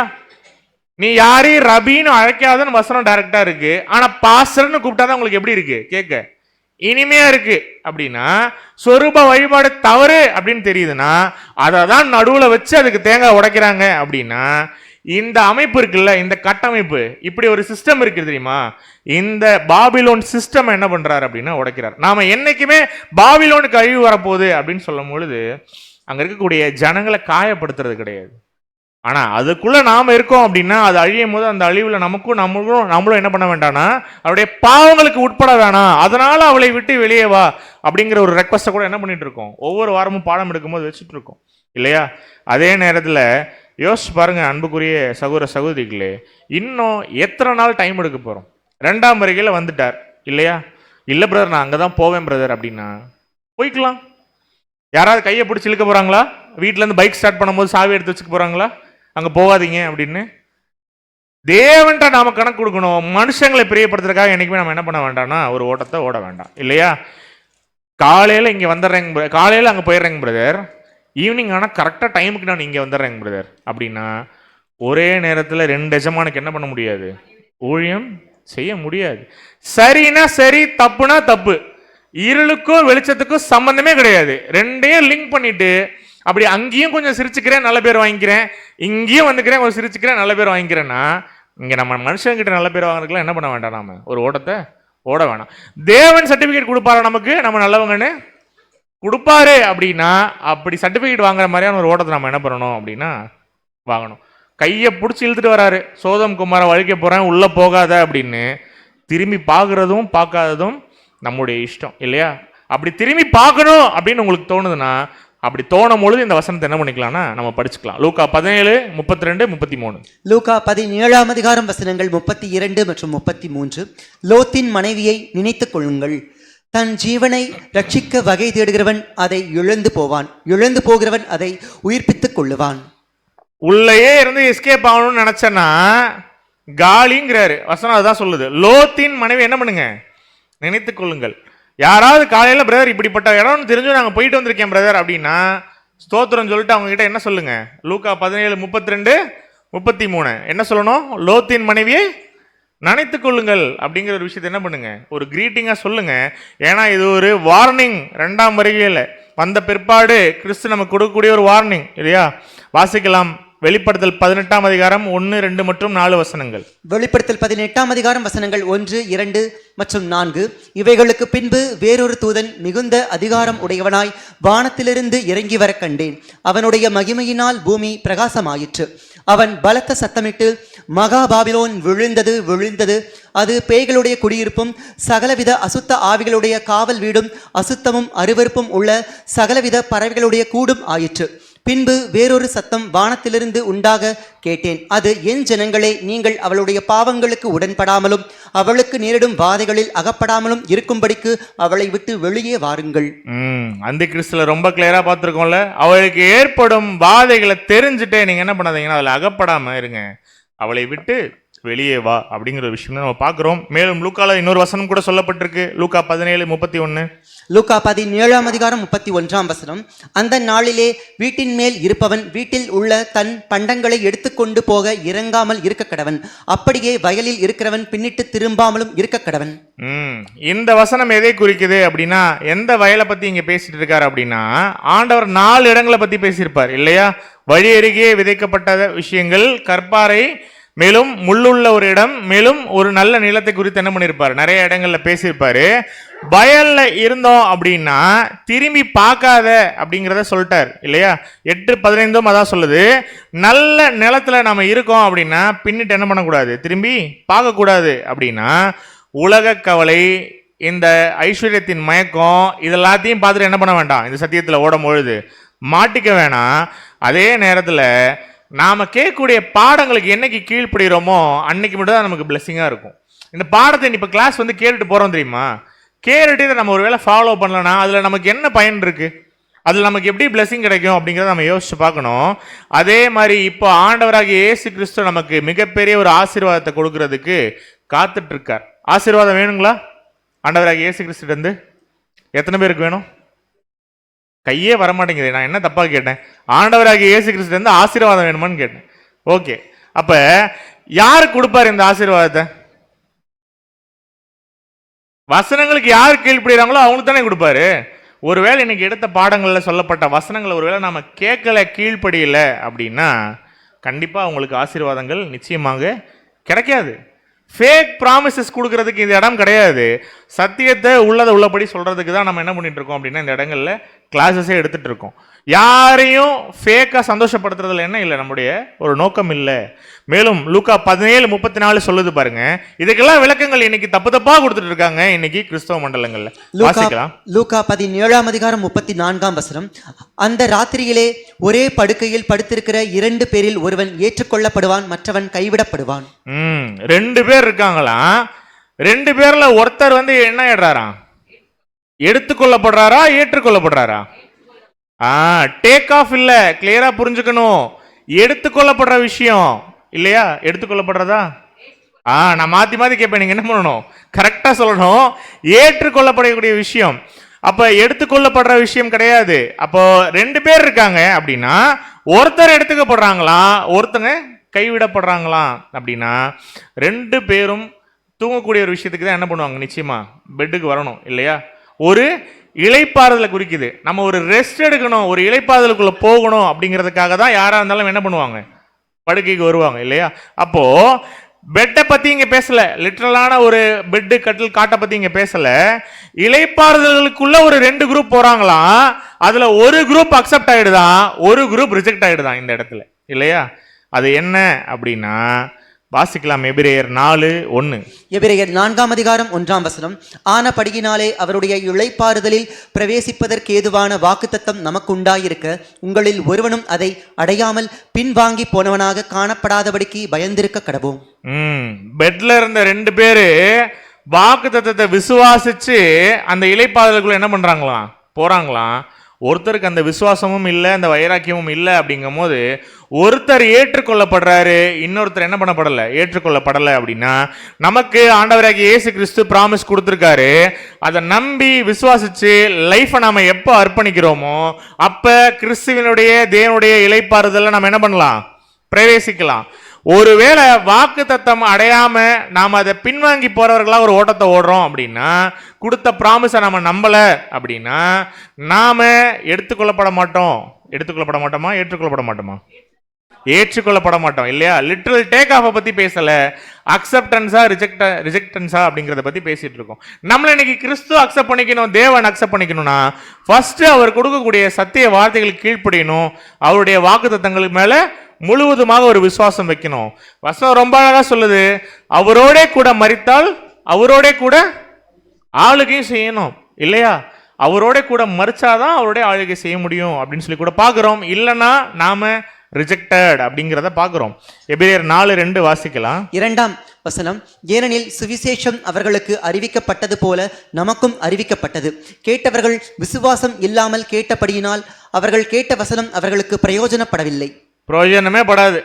கிறிஸ்து 2ஆம் வருகையில வந்துட்டாருன்னு யாரோ சொல்றாங்கங்க அப்படின்னு கேட்டுட்டு போனோம்னு வச்சுக்கோங்களேன், யூஸே இல்லை. கேள்வி இருந்தா கேட்டு அதை சால்வ் பண்ணி கிளியர் பண்ணிக்கணும் மைண்ட்ல இருக்க டவுட்டை. ஏன்னா அதிக நிச்சயமான வசனங்கள் நமக்கு கொடுக்கப்பட்டிருக்கு.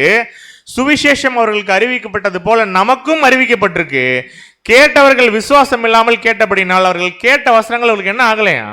பிரயோஜனமே ஆகலை. தேவனுடைய வார்த்தைகளை கேட்கும் பொழுது கேட்டு கீழ்ப்படிஞ்சு ஃபெய்த் வைக்கணும். அவர் நம்மளை ரட்சிப்பார்னா ரட்சிப்பாரு, அவளை விட்டு வெளியே வா பார்த்துக்கிறேன்னா கண்டிப்பா பார்த்துப்பாரு.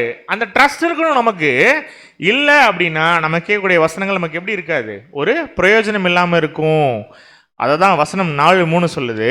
ஃபெய்த்தில் இருந்தா கீழ்ப்படிங்க அப்படின்னு சொல்லி நம்ம கீழ்ப்படிஞ்சா இளைப்பாறுதல் இல்லையா?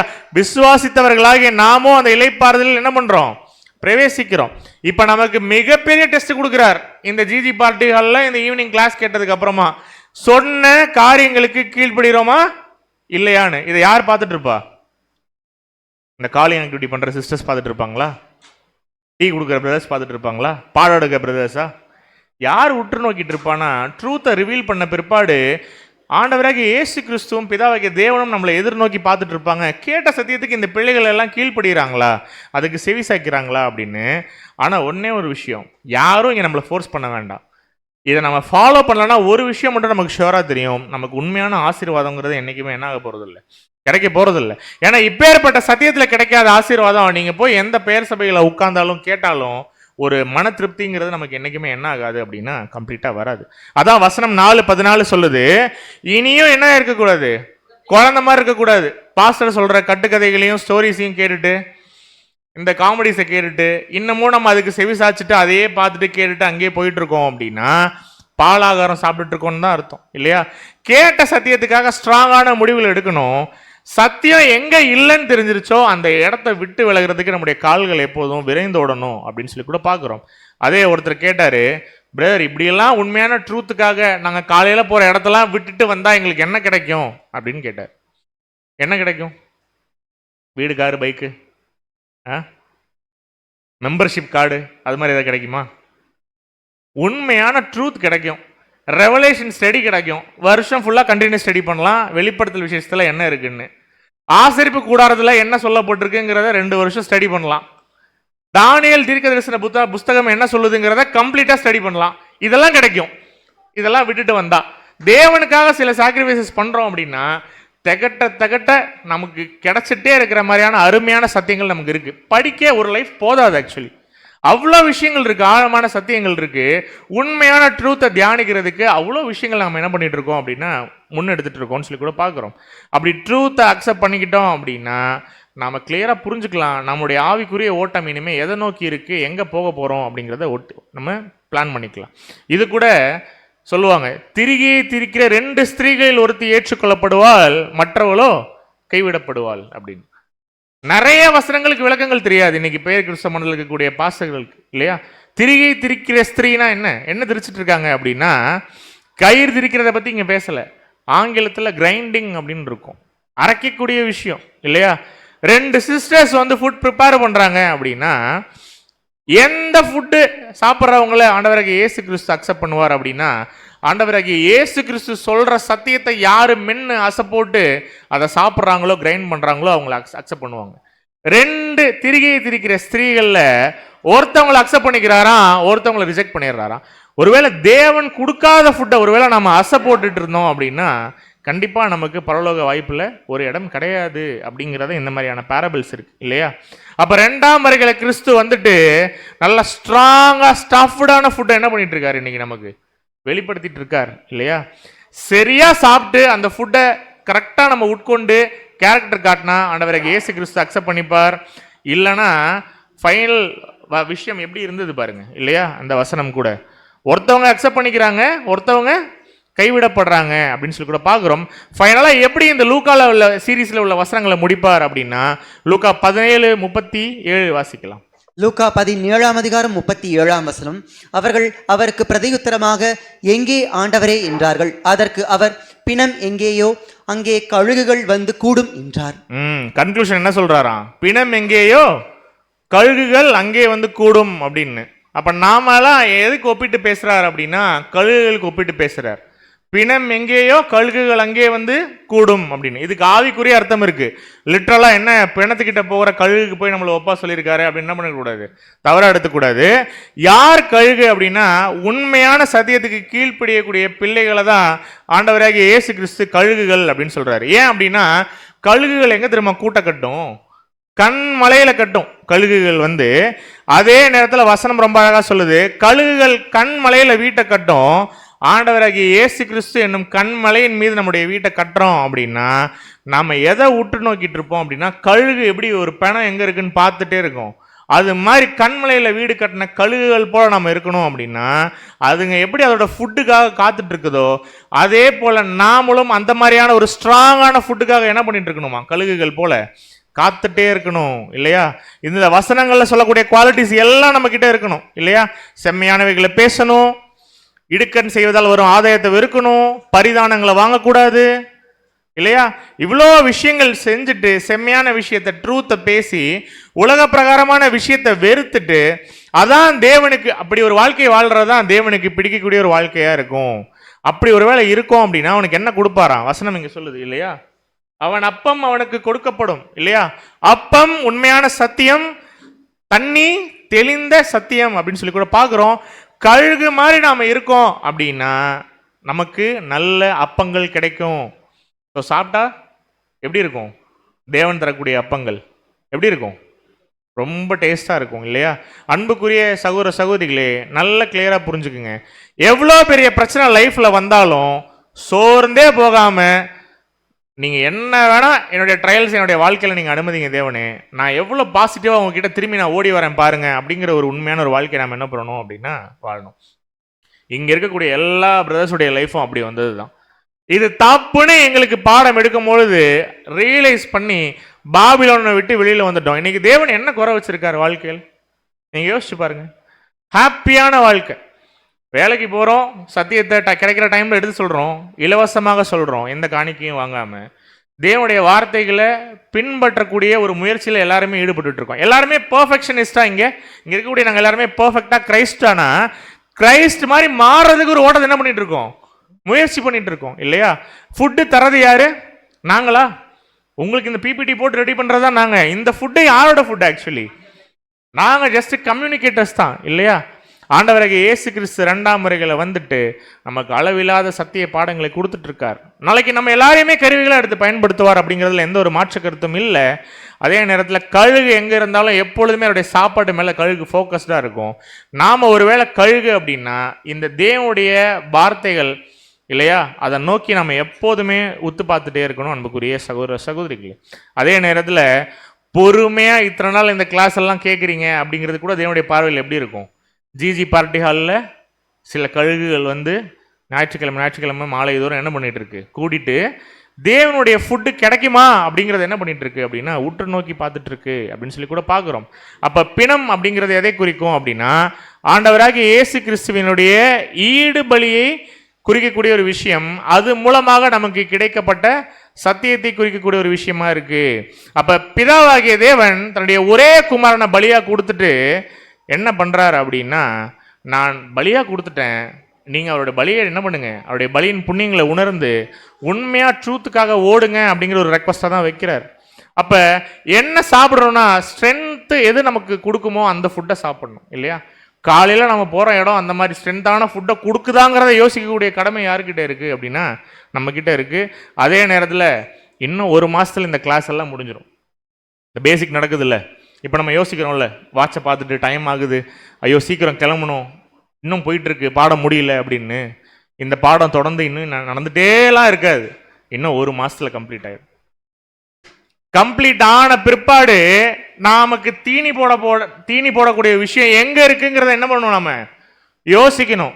காலம் ஃபுல்லாக நடந்துகிட்டே இருக்குமா ஜிஜி பார்ட்டி ஹால்லே? இல்லை இல்லையா?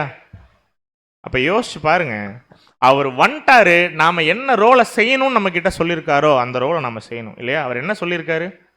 சோதோம் குமாரில் மாற்ற மாதிரி என்ன பண்ணிடாதீங்க, மாட்டிடாதீங்க, கொடுக்கக்கூடிய சத்தியங்களை கேட்டு அவளை விட்டு வெளியே வா அப்படிங்கும் பொழுது உண்மையான ட்ரூத் இதான். இப்போ நாங்களும் பைபிள் படிச்சிருக்கோம், கிளாஸஸ் கேட்டிருக்கோம், பாடங்கள் படிச்சிருக்கோம். சத்தியம் இதான் தெரிஞ்ச பிற்பாடு நம்ம கேட்கக்கூடிய எல்லா கேள்விக்கும் நம்ம இருக்கக்கூடிய சத்தியம் பதில் சொல்லணும், சமாளிக்க கூடாது. ஆக்சுவலி உண்மையான ட்ரூத் என்ன தெரியுமா? பைபிளில் நமக்கு நிறைய டவுட்ஸ் இருக்கும்ல, நம்ம கேட்கக்கூடிய எல்லா டவுட்ஸுக்கும் வேதாகமத்தில் பதில் இருக்கா இல்லையா? பதில் இருக்கு இல்லையா? அதுக்கெல்லாம் தீனி போடணும் நம்ம கையில் வச்சிருக்கக்கூடிய இந்த பைபிள் அப்படின்னா தேவன்கிட்ட பிளான் இருக்கு, புரிஞ்சுக்கிறதுல நம்ம கிட்ட குறைபாடுகள் இருக்கு. அப்ப எங்க போனா இதுக்கு கரெக்டான பதில் கிடைக்கும் அப்படிங்கறத தெரிஞ்சு நம்ம என்ன பண்ணணும் அப்படின்னா போயிட்டே இருக்கணும். அன்புக்குரிய சகோதர சகோதரிகளே, அப்போ ஷார்ட்டா முடிக்கணும் அப்படின்னா இந்த பாகத்தினுடைய முடிவு பகுதிக்குள்ளாக நம்ம கடந்து செல்லலாம். இன்னும் கொஞ்ச நேரம் தான் நம்ம பாடத்தை நம்ம வைண்ட் அப் பண்ணிடலாம். தானியேல் 12:1-2 என்ன கிளியரா சொல்லுது கிறிஸ்துவின் 2ஆம் வருகையை பத்தி அப்படின்னா, மிகாயேல் தூதன் வந்துட்டாரு, அவருடைய ராஜ்யம் ஸ்டார்ட் ஆயிடுச்சு அப்படிங்கிறத என்ன பண்ணிட்டோம், நாம பார்த்துட்டோம் அப்படிங்கிறது உண்மை. அப்படின்னா 1874 கிறிஸ்துவின் ராஜ்யம் வந்துருச்சு அப்படின்னு பார்க்கும்பொழுது இப்ப அடுத்தது அதை தொடங்கி அதோட எண்ணமும் வந்தாகணும். திரும்ப கொடுத்தலின் காலம் வரணும் இல்லையா? கிறிஸ்து வந்துட்டாரு அப்படின்னா ஆப்வியஸா அடுத்து என்ன நடக்கணும்? இழந்ததை திரும்பியும் கொடுக்கக்கூடிய அந்த திரும்ப கொடுத்தலின் காலம் என்ன பண்ணி ஆகணும்? நடந்தாகணும் இல்லையா? அன்புக்குரிய சகோதர சகோதரிகளே, ஏன் இன்னைக்கு உலக ஜனம் கிறிஸ்து 2ஆம் வருகையில் வரணும்னு எதிர்நோக்கிட்டு இருக்கு? வந்துட்டா என்னெல்லாம் இழந்துட்டோமோ எல்லாத்தையும் நமக்கு என்ன ஆயிடும், திரும்பி கிடைச்சிரும்ன்ற ஒரு மைண்ட்ல இருக்காங்க இல்லையா? இந்த திரும்ப கொடுத்தலின் காலம் வரணும் அப்படிங்கிறது உண்மைன்னா உலகம் இழந்து போன எல்லாத்தையும் மனுஷனுக்கு திருப்பி கொடுக்கக்கூடிய ஒரு டைம் ரொம்ப தள்ளியெல்லாம் இல்லை, அதை கிளியரா புரிஞ்சுக்கணும். அப்ப திரும்ப கொடுத்தலின் காலம் எப்ப தொடங்குது அப்படின்னா 1874 கிறிஸ்து 2ஆம் வருகையில் வந்த பிற்பாடு திரும்ப கொடுத்தலின் காலம் ஸ்டார்ட் ஆகுது அப்படின்னு சொல்லி கூட பார்க்கிறோம். ஆனா தானியேல்ட்ட என்ன சொல்றாரு? இதெல்லாம் நம்ம படிச்ச வசனங்கள்னால திரும்பி படிக்கிறது இல்ல. தானியேல்ட்ட என்ன சொல்லியிருப்பார் அப்படின்னா, நீயோ வென்றால் முடிவு காலம் மட்டும் இந்த வார்த்தை என்ன பண்ணு, புதை பொருளாக வைத்து இந்த புஸ்தகத்தை முத்திரை போடு அப்படின்னா, இரண்டாம் வருகைக்கு பிற்பாடு இந்த உலகம் எப்படி மாறப்போகுது அப்படிங்கிறத தானியேல்ட்ட அழகா சொல்லிட்டு, இதை நீ மறைச்சு வச்சிரு, டைம் வரும் இல்லையா, டைம் வரும்போது ஜனங்க என்ன பண்ணிப்பாங்க, இது எல்லாத்தையுமே தெரிஞ்சுப்பாங்கன்னு. டைம் வந்துருச்சா? எப்போ வந்திருக்கு? கிளியரா புரிஞ்சுக்கணும். 1874க்கு பிற்பாடு தான் உலக வரலாற்றிலேயே உச்சபட்சமான கண்டுபிடிப்புகளும் டெக்னாலஜி உள்ள டெவலப்மெண்ட்ஸும் நடந்திருக்கு அப்படிங்கிறத பார்க்குறோம். இன்னைக்கு வேற லெவலில் அட்வான்ஸ்டா உலகம் போயிட்டு இருக்கு அப்படின்னா, தானியேலே ப்ராஃபஸி சொல்லிட்டாரு, பின்னாடி நடக்கும். மனுஷன்கிட்ட இன்னைக்கு ஒரு விஷயம் பார்க்கணும்னா நெட்ல பார்த்தாலே எல்லாத்தையுமே தெரிஞ்சுக்க முடியும் இல்லையா? ட்ரினிட்டிங்கிற வேர்டு பைபிள்ல இருக்கா அப்படின்னு இன்னைக்கு நீங்க ChatGPT கேளுங்க, சாரி வசனம் அப்படி ஒரு பேரே பைபிள்ல இல்லை அப்படிங்கிறத ட்ரினிட்டி சொல்லுது அப்படின்னா, இன்னைக்கு உட்கார்ந்த இடத்துல இருந்து இந்த ஒட்டுமொத்த பைபிள்ல திருத்தோன்ற வார்த்தை இல்லைங்கிறத நம்மளால இன்னைக்கு போன்ல செக் பண்ற அளவுக்கு இன்னைக்கு என்ன இருக்கு, இந்த ஒரு டெக்னாலஜி வளர்ந்துருக்கு. அப்ப கிளியரா புரிஞ்சுக்கலாம், 1874க்கு பிற்பாடு தான் இந்த டெக்னாலஜி growth அப்படின்னா, நீதியின் சூரியன் 2ஆம் வருகையில வந்து வெளிச்சம் என்ன பண்ணிட்டாரு, கொடுத்துட்டாரு. ஜஸ்ட் சத்தியத்தினால மட்டும் இல்ல, லிட்டரலான வெளிச்சமும் கொடுத்தாரு. இன்னைக்கு உலகத்துல பல்பு கண்டுபிடிச்சது எந்த வருஷம்? 1874 இல்லையா? 1874க்கு பிற்பாடு தான் இந்த டெவலப்மெண்ட்ஸ் எல்லாமே. இதான் தானியேல்ட்ட சொல்றாரு, அறிவு பெருத்து போற காலம் வரும் பின்னாடி, ஜனங்க இங்கேயும் அங்கேயும் ஓடி என்ன பண்ணுவாங்க, ஆராய்ச்சி பண்ணுவாங்க. தானியேல் உங்களுக்கு இது புரியாது இப்போதைக்கு, இதை நீங்க என்ன பண்ணுங்க, மறைபொருளா வச்சிருங்கன்னு. இன்னைக்கு ரிவீல் ஆகுதா? யோசிச்சிருக்கோமா? 1874க்கு பிற்பாடு இல்லையா? 1876ல அலெக்சாண்டர் கிரஹாம் வந்து என்ன பண்றாரு அப்படின்னா, அந்த டெலிஃபோனை வந்து இன்வென்ட் பண்றாரு.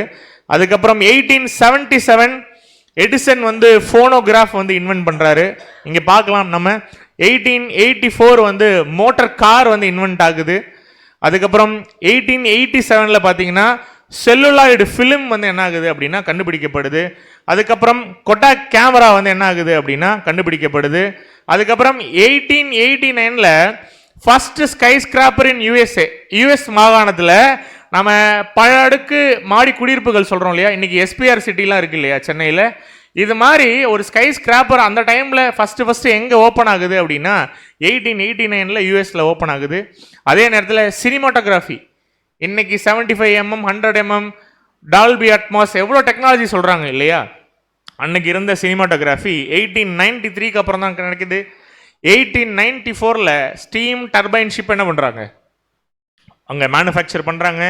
1895ல் ஒயர்லெஸ் ரேடியோ எக்ஸ்ரே ரேடியோ என்ன ஆகுது, எக்ஸ்ரே வந்து அது வந்து ஒயர்லெஸ் ரேடியோ எக்ஸ்ரே டைப் வந்து என்ன ஆகுது அப்படின்னா அங்கே கிடைக்கப்படுது.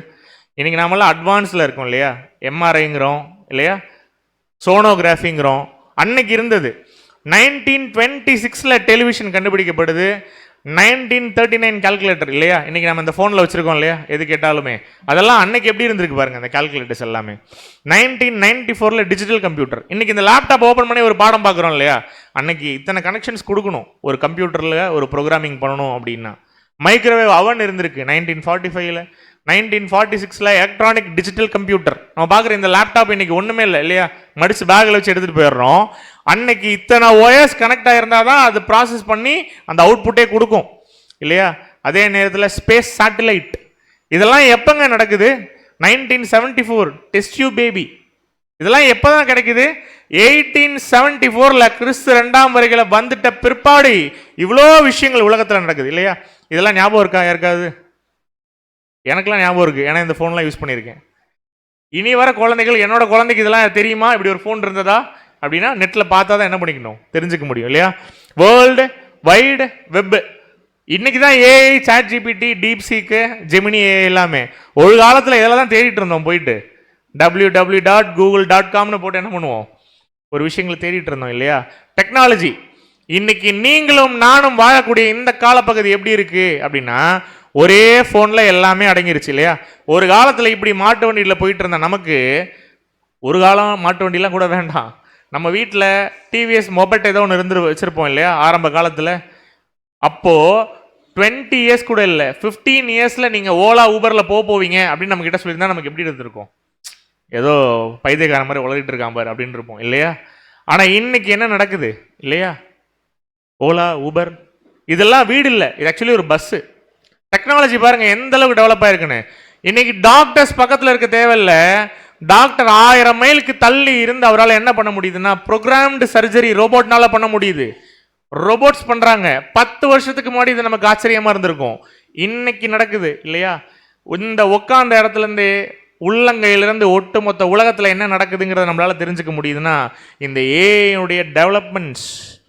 ஏன் இதெல்லாம் நடக்குது அப்படின்னா இவ்வளோ டெக்னாலஜி எங்கிருந்து வந்தது? யூத ராஜசிங்கம் 2ஆம் வருகையில 1874 என்ன பண்ணிட்டார் அப்படின்னா வந்துட்டார். இதுக்கு முன்னாடி இதெல்லாம் கிடையாது. ஸோ சங்கீதம் 2:6 என்ன சொல்லுது அப்படின்னா ஆண்டவராகிய இயேசு கிறிஸ்து ஆல்ரெடி ராஜாவாக என்ன ஆயிட்டாரு? 1874 அபிஷேகம் பண்ணப்பட்டாச்சு. வாசிக்கலாம் வசனம், சங்கீதம் 2:6. 2ஆம் சங்கீதம் 6ஆம் வசனம், நான் என்னுடைய பரிசுத்த பர்வதமாகிய சியோன் மீதில் என்னுடைய ராஜாவை அபிஷேகம் பண்ணி வைத்தேன் என்றார். அப்ப கிளியரா புரிஞ்சுக்கலாம். அப்ப இவ்வளோ டெக்னாலஜி ஏன் க்ரோவா இருக்கு அப்படின்னா இதன் மூலமாக தான் ஜனங்கள் ஒரு அவேர்னஸ்குள்ள வருவாங்க அப்படிங்கிறது தேவனுடைய திட்டமா இருக்கு இல்லையா? ஆண்டவருக்கு என்ன அதிகாரம் கொடுக்கப்பட்டாச்சு அப்படின்னா சகல அதிகாரங்களும். வாசிக்கலாம் 2:8 சங்கீதம் 8ஆம் வசனம், என்னை கேளும், அப்பொழுது ஜாதிகளை உமக்கு சுதந்திரமாகவும் பூமியின் எல்லைகளை உமக்கு சொந்தமாகவும் கொடுப்பேன். இன்னைக்கு இந்தியாவோட பார்டர் யார் கையில இருக்கு? பிரைம் மினிஸ்டரா? ஆண்டவராகிய இயேசு கிறிஸ்து கையில இருக்கு. ஆக்சுவலி இன்னைக்கு எந்த ஊர்ல எங்க எங்க குண்டு விடணும் அப்படிங்கிறது யார் கையில இல்லை, அந்தந்த கண்ட்ரி பிரசிடென்ட்ஸ் கிட்ட கிடையாது. 1874 வந்துட்டாரு. அவருடைய அரசாட்சி சாதாரண ரூலிங் இல்ல, அயன் ரூலிங்னு பார்ப்போம். அடிச்சு நொறுக்கும் எல்லாத்தையுமே. அதான் வசனம் சொல்லுது, இருப்பு கோளால் அவர்களை நொறுக்கி குயக்களத்தை போல் அவர்களை உடைத்து போடுவீர் என்று சொன்னார். அப்படின்னா 1874 வந்த பிற்பாடு முதலாம் உலகப் போர் நடக்குது. கிளியரா புரிஞ்சுக்கணும். 2ஆம் உலகப் போர் நடக்கும் பொழுது எல்லா ராஜாக்களும் காலி. எல்லா ராஜ்யத்தையும் ஆண்டவராகிய இயேசு கிறிஸ்து 2ஆம் வருகையில வந்து என்ன பண்றாரு அப்படின்னா அடிச்சு நொறுக்கிறார். இன்னைக்கு நீங்க வல்லரசு அப்படின்னு நீங்க நினைச்சிட்டு இருக்க எந்த நாடை வேணா எடுத்துக்கோங்க, அவருடைய திட்டத்துல அதெல்லாம் ஒண்ணுமே கிடையாது இல்லையா? இன்னைக்கு இருக்கக்கூடிய எல்லா கிங்டமையும் அடிச்சு நொறுக்கிட்டு இருக்கார். இது புரியாம இன்னைக்கு கிறிஸ்தவ ஜனங்கள் என்ன பண்ணிட்டு இருக்காங்கன்னா ஆண்டவராகிய இயேசு கிறிஸ்து வந்து அது எல்லாத்தையுமே நிப்பாட்டிடுவாரு அப்படின்னு. அவருடைய பிளான் அது கிடையாது. பிதாவாகிய தேவன் ரொம்ப அழகா சொல்லியிருக்காரு இல்லையா? எல்லா ரைட்ஸையும் ஆண்டவராகிய இயேசு கிறிஸ்து கிட்ட கொடுத்துட்டேன், இது எல்லாமே அவருக்கு சொந்தம், அவர் இருப்பு கோளால் ஆட்சி செய்ய போறார் அப்படின்னா அவர் ஒரு பிளான் வச்சிருக்காரு. அந்த பிளான் என்ன பண்ணிட்டு இருக்காரு அப்படின்னா ரொம்ப அழகா எக்ஸிக்யூட் பண்ணிட்டு இருக்காரு இல்லையா? என்ன ஆச்சரியமான விஷயம் அப்படின்னா ஆண்டவராகிய இயேசு கிறிஸ்துவுக்கு இன்னைக்கு என்ன அதிகாரம் கொடுக்கப்பட்டிருக்கு? இருப்பு கோள் ஆட்சி செஞ்சு எல்லாத்தையும் எல்லா ராஜ்யங்களையும் அடிச்சு நொறுக்கக்கூடிய ஒரு பவர் கொடுக்கப்பட்டிருக்கு இல்லையா? இந்த பவர் யாருக்கும் கிடைக்கும் அப்படின்னா இன்னைக்கு பேசிட்டு இருக்க எனக்கும் கேட்டு இருக்கக்கூடிய உங்களுக்கும் கிடைக்குமா? ஆண்டவராகிய இயேசு கிறிஸ்துவுக்கு எப்ப கிடைச்சிருக்கு இந்த பவர்? 1874 கிடைச்சிருக்கு. 1878 தான் அப்போஸ்தலர்களுக்கு கிடைச்சிருக்கு. நாளைக்கு நாமளும் இந்த வாழ்க்கையை ஒழுங்கா வாழ்ந்து இந்த ஓட்டத்தை முடிக்கிறோம் அப்படின்னா நமக்கும் இந்த பவர் கிடைக்கும். அப்ப ஆண்டவராகிய இயேசு கிறிஸ்துவோட போய் அதுக்கு நம்ம என்ன பண்ணணும்? முதல்ல சேரணும். அப்படின்னா நாமளும் அடிச்சு நொறுக்க போறோம். யார் அடிச்சு நொறுக்க போறோம்? இந்த பாபிலோன் அமைப்புகள் இல்லையா? பாபிலோனுடைய குமாரத்திய. அப்ப ஆண்டவராகிய இயேசு கிறிஸ்துவோட சேர்ந்து இந்த பாபிலோன் அமைப்புகளை அடிச்சு நொறுக்கணும் அப்படின்னா நாம முதல்ல அதை விட்டு என்ன பண்ணணும்? வெளியில வரணும். அதுக்குள்ளேயே நாம உட்காந்துக்கிட்டு நான் இந்த சிஸ்டமை கொலாப்ஸ் பண்ண போறேன் அப்படின்னா நடக்காது. நாம அதுல சேரலனாலும் அவருடைய பிளான் அதுதான், பாபிலோன் அமைப்புகள் என்ன பண்ண போறேன்? அழிக்க போறேன்னு. ஒழுங்கா ஓட்டினா அவரோட சேர்ந்து அதை அழிக்கக்கூடிய வேலைகள் என்ன பண்ணலாம்? நம்ம ஈடுபடலாம். இல்ல ஒரு சீப்பான விஷயங்களுக்காக நம்ம ட்ரூத்தை சாக்ரிஃபைஸ் பண்றோம் அப்படின்னா நமக்கும் என்னதான் அப்படின்னு சொல்லி பார்க்குறோம் அப்படின்னா அழிவு தான் இல்லையா? 1874 பல ராஜ்யங்களை நொறுக்கியிருக்கார் வந்து. ஸோ அதை தான் நம்ம பார்க்குறோம். இந்த 5 சாம்ராஜ்யங்களும் பார்த்துருப்போம் இல்லையா? 5ஆம் உலக பேரரசிலே பார்த்துருப்போம். பாபிலோனிய சாம்ராஜ்யம், மேதோ பெர்ஷிய சாம்ராஜ்யம், Grecian empire, Roman empire, Holy Roman Empire, இது எல்லாத்தையுமே நொறுக்கிட்டாரு. ஆனா சிலை நின்றுட்டு இருக்கும்போது ஒரு கல் வந்து பாதத்தில் அடிச்சதை நம்ம என்ன பண்ணியிருக்கோம்? பாடங்கள்ல கேட்டிருக்கோம் இல்லையா? இந்த கல் எதை குறிக்குது அப்படின்னா கிறிஸ்துவின் ராஜ்யத்தை குறிக்குது. அன்புக்குரிய சகோதர சகோதரிகளே, உலக ராஜ்யம் எல்லாத்தையுமே அடிச்சு நொறுக்கிறது இல்லையா? ஆண்டவராகிய இயேசு கிறிஸ்து 1874ல கல்லு அவருடைய ராஜ்யம் வந்து அடிச்சு நொறுக்கி இருக்கு. பாதத்துல வந்து அடிச்சிருக்கு அந்த சிலையில அப்படின்னு சொல்லி கூட பாக்குறோம். ஏன் தலையில அடிக்கல, ஏன் நடுப்பகுதியில் அடிக்கல, ஏன் பாதத்தில் அடிச்சிருக்கு? அப்பதான் மொத்த சிலையும் விழுமா? ஓகே, இதுதான் பாபிலோன்ல நீங்க எடுத்துட்டு இருப்பாங்க. நீங்க போய் அதை கேட்டீங்கன்னா காரணம் இருக்கு, ரீசன் இருக்கு. ஏன் அந்த கல் கிறிஸ்துவின் ராஜ்யத்தோடது அப்படின்னா அது ஏன் வந்து பாதத்தில் அடிக்குது அப்படின்னா அந்த கால் என்ன பண்ணிட்டு இருக்கு அப்படின்னா அது எதையோ மிதிச்சிட்டு இருக்கு. அந்த மிதிச்சிட்டு இருக்கிற இடத்துல இந்த கல் வந்து அடிச்சு யாரையோ ரிலீஸ் பண்ண வைக்கக்கூடிய ஒரு விஷயத்தை என்ன பண்ணுது அப்படின்னா இந்த கிறிஸ்துவின் ராஜ்யம் செய்யுது. யாரு மிதிச்சிட்டு இருந்தா அப்படின்னு பார்த்தா கிளியரா புரியும். இந்த சிலை எருசலேம் ஜனத்தை, தேசத்தை என்ன பண்ணிட்டு இருந்திருக்கு இத்தனை வருஷம்? இந்த சாம்ராஜ்யங்கள் காலு கீழே போட்டு முடிச்சிட்டு இருந்தது இல்லையா? பாபிலோனுடைய சாம்ராஜ்யம் நேபுகாத் நேச்சார் என்கிற ராஜாவுடைய டைம் பீரியட்ல எருசலேம் ஜனத்தை என்ன பண்ணிடுறாரு? சிறை பிடிச்சிட்டு போயிடுறாரு. எல்லாம் பார்த்துருக்கோம் நம்ம 5ஆம் உலக பேரரசு சப்ஜெக்ட்ல இல்லையா? எருசலேம் தேவாலயம் கொழுந்து விட்டு எரியுது. அவர் கண்ட்ரோல்ல எல்லாத்தையும் வச்சுக்கிறார் இந்த ராஜா. பின்னாடி வர எல்லா ராஜாக்களும் எல்லா ராஜ்யங்களும் என்னதான் பண்றாங்கன்னா இஸ்ரேல் ஜனங்களை அவங்களுடைய காலு கீழே போட்டு என்ன பண்ணிக்கிறாங்க? மிதிச்சு வச்சுக்கிறாங்க இல்லையா? அப்ப 1874ல வந்து இஸ்ரேல் ஜனத்தை ரிலீஸ் பண்ணி விடுறாரு. அததான் குறிக்குது அந்த கல் புறப்பட்டு வந்து பாதங்களை அடிக்கிறது. பாதங்களை அடிச்சு மிதிச்சிட்டு இருக்க அந்த இஸ்ரேல் ஜனங்களை என்ன பண்றாரு அப்படின்னா அடிமைத்தனத்துல இருந்து ரிலீஸ் பண்ணி விடுறாரு அப்படின்னு சொல்லி கூட பாக்குறோம். இஸ்ரேல் ஜனம் தப்பு பண்ணா பழைய ஏற்பாட்டு காலப்பகுதியில் நம்ம பார்த்திருக்கோம். ஆண்டவராகிய இயேசு கிறிஸ்து என்ன பண்ணுவாரு? தப்பு பண்ணா அடிப்பாரு. தப்பு பண்ணுவாங்க, மீதியானவர்கள்ட்ட ஒப்பு கொடுப்பாரு. தப்பு பண்ணுவாங்க, புறஜாதி ஜனங்கள்கிட்ட என்ன பண்ணிடுவாரு? இஸ்ரேல் ஜனங்களை ஒப்பு கொடுப்பாரு. இதுதான் தேவனுடைய ஃபார்மேட்டு. கீழ்ப்படியாம போன எத்தனை வருஷம் பனிஷ்மெண்ட் அவங்களுக்கு அப்படின்னு இருக்கு அப்படின்னா, இதை நான் கொஞ்சம் ஃபாஸ்டா போறேன் டைமை கருத்தில் கொண்டு. ஒழுங்கா நடந்துக்கிட்டாங்கன்னா பிளெஸிங் கொடுப்பாரு இஸ்ரேல் ஜனங்களுக்கு. ஒருவேளை தப்பு பண்ணா வசனம் சொல்லுது 7 இடத்தனையா அவங்களுக்கு பனிஷ்மெண்ட் வந்து தண்டனை வந்து கிடைக்கும் அப்படின்னு. அப்ப வாதை டைம்ல புறஜாதியார்கள் என்ன பண்ணுவாங்க? இஸ்ரேல் ஜனங்களை போட்டு மிதிப்பாங்க. அவங்க தப்பு பண்ணா விட்டுருவார். 7 இடத்தனையா பனிஷ்மெண்ட் வாங்கட்டும் அப்படின்னு. அப்ப அந்த 7 இடத்தனையான ஒரு பனிஷ்மெண்ட் அப்படிங்கிறது எதை குறிக்கும்? பார்த்திருக்கோம் இல்லையா? காலம், காலங்கள், அரைக்காலம் நம்ம பார்த்திருக்கோம் இல்லையா? ஒரு வருஷம் அப்படிங்கிறது 320 நாள் அப்படின்னா ப்ராஃபஸில தீர்க்க தரிசனங்கள்ல 2520 வருஷங்கள் புறஜாதியார் வந்து என்ன பண்றாங்க அப்படின்னா எருசலேம் ஜனத்தை மிதிச்சிட்டு இருக்காங்க அப்படின்னு சொல்லி கூட பாக்குறோம். இதை கிளியரா புரிஞ்சுக்கணும் அப்படின்னா நேபுகாத் நேச்சார் எப்ப வந்து மிதிச்சார் அப்படின்னா கிமு 606 பிசியில் என்ன பண்றாரு? கிறிஸ்துவுக்கு முன்பாக புறஜாதியாரின் காலம் அங்க தொடங்குது. தொடங்கி 2520 வருஷம் எப்ப முடியுது அப்படின்னா கால்குலேட் பண்ணணும். 606 பிசில இருந்து 2520 வருஷம், அதாவது 7 பனிஷ்மெண்ட் இஸ்ரேல் ஜனங்களுக்கு எங்க முடியும் அப்படின்னா 1914ல முடியும். நல்லா யோசிச்சு பாருங்க. இந்த பூமியில முதலாம் உலகப்போர் எப்ப நடக்குது? 1914ல நடக்குது. பூமியில உலகப்போர் 1914ல தான் நடக்கணும்னு வசனம் எங்க இருக்கு? பைபிள்ல டைரக்டா இருக்கு. மிதிச்சிட்டு இருக்கக்கூடிய இந்த புறஜாதி ஜனங்கள் இருக்காங்க இல்லையா? அந்த மிதிச்சிட்டு இருக்கக்கூடிய விஷயம் இவென்ச்சுவலி ஒரு டைம்ல அவங்களே நிப்பாட்டணும். நிப்பாட்டலங்கும் போது கிறிஸ்து 2ஆம் வருகையில வந்து போதும் இஸ்ரேல் ஜனங்களை மிதிச்சது அப்படின்னு சொல்லிட்டு என்ன பண்றாரு அப்படின்னா அந்த சிலையை காலில் அந்த கல் வந்து அடிக்கக்கூடிய விஷயம் குறிக்குது. இந்த வேர்ல்டு வார் என்ன பண்ணுது யோசிச்சு பாருங்க. வேர்ல்டு வார் எப்ப நடக்குங்கிறது பைபிள்ல வசனமா இருக்கா? இருக்கு. ப்ராஃபசி தானியல்ல அழகா இருக்கு இல்லையா? இதை விட என்ன அருமையான சத்தியம் நமக்கு வேணும்? எக்ஸாக்ட் மேட்ச் இல்லையா எல்லாமே. அப்ப இந்த உலக போர்ல மிகப்பெரிய ஒரு ஃபேவர் கிடைக்குது யாருக்கு அப்படின்னா யூதர்களுக்கு. யூதர்களுக்கு என்ன கிடைக்குது?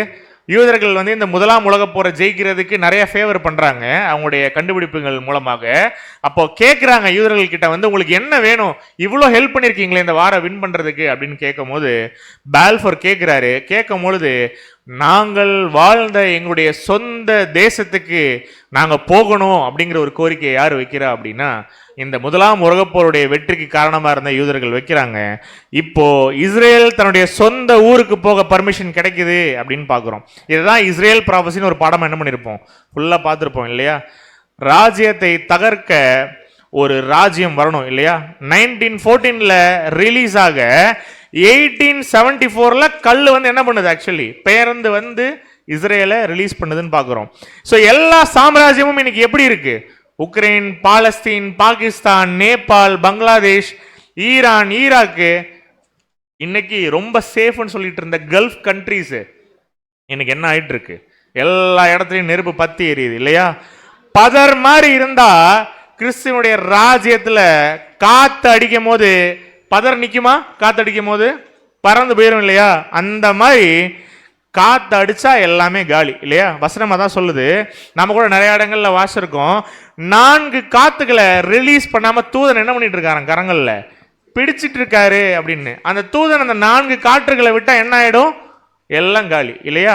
இரும்பும் களிமண்ணும் இருக்கக்கூடிய அந்த ஒரு விஷயம் எதை ஒப்பிடுது அப்படின்னா, ரோம ராஜ்யமும் மதமும் ஒன்று சேர்ந்திருந்தாங்க அப்படின்னு சொல்லி கூட பார்க்கிறோம். அந்த சேர்ந்திருந்த அந்த ஒரு கட்டமைப்பை நொறுக்கப்பட்டாச்சு அப்படின்னு சொல்லி கூட பார்க்கிறோம். ஸோ பதறு மாதிரி எல்லாரும் இருக்காங்க அப்படின்னா காத்தடிச்சா காலி ஆயிடுவாங்க இல்லையா? அது போல காத்து அடிச்சது அப்படின்னா எல்லாம் காலி. கிறிஸ்துவினுடைய வெளிப்படையான ராஜ்யம் ஸ்டார்ட் ஆகிடும் எப்போ? இந்த 4 காற்றுகளும் விடப்பட்டு ஒரு அழிவு பூமிக்குள்ள வருது அப்படின்னா.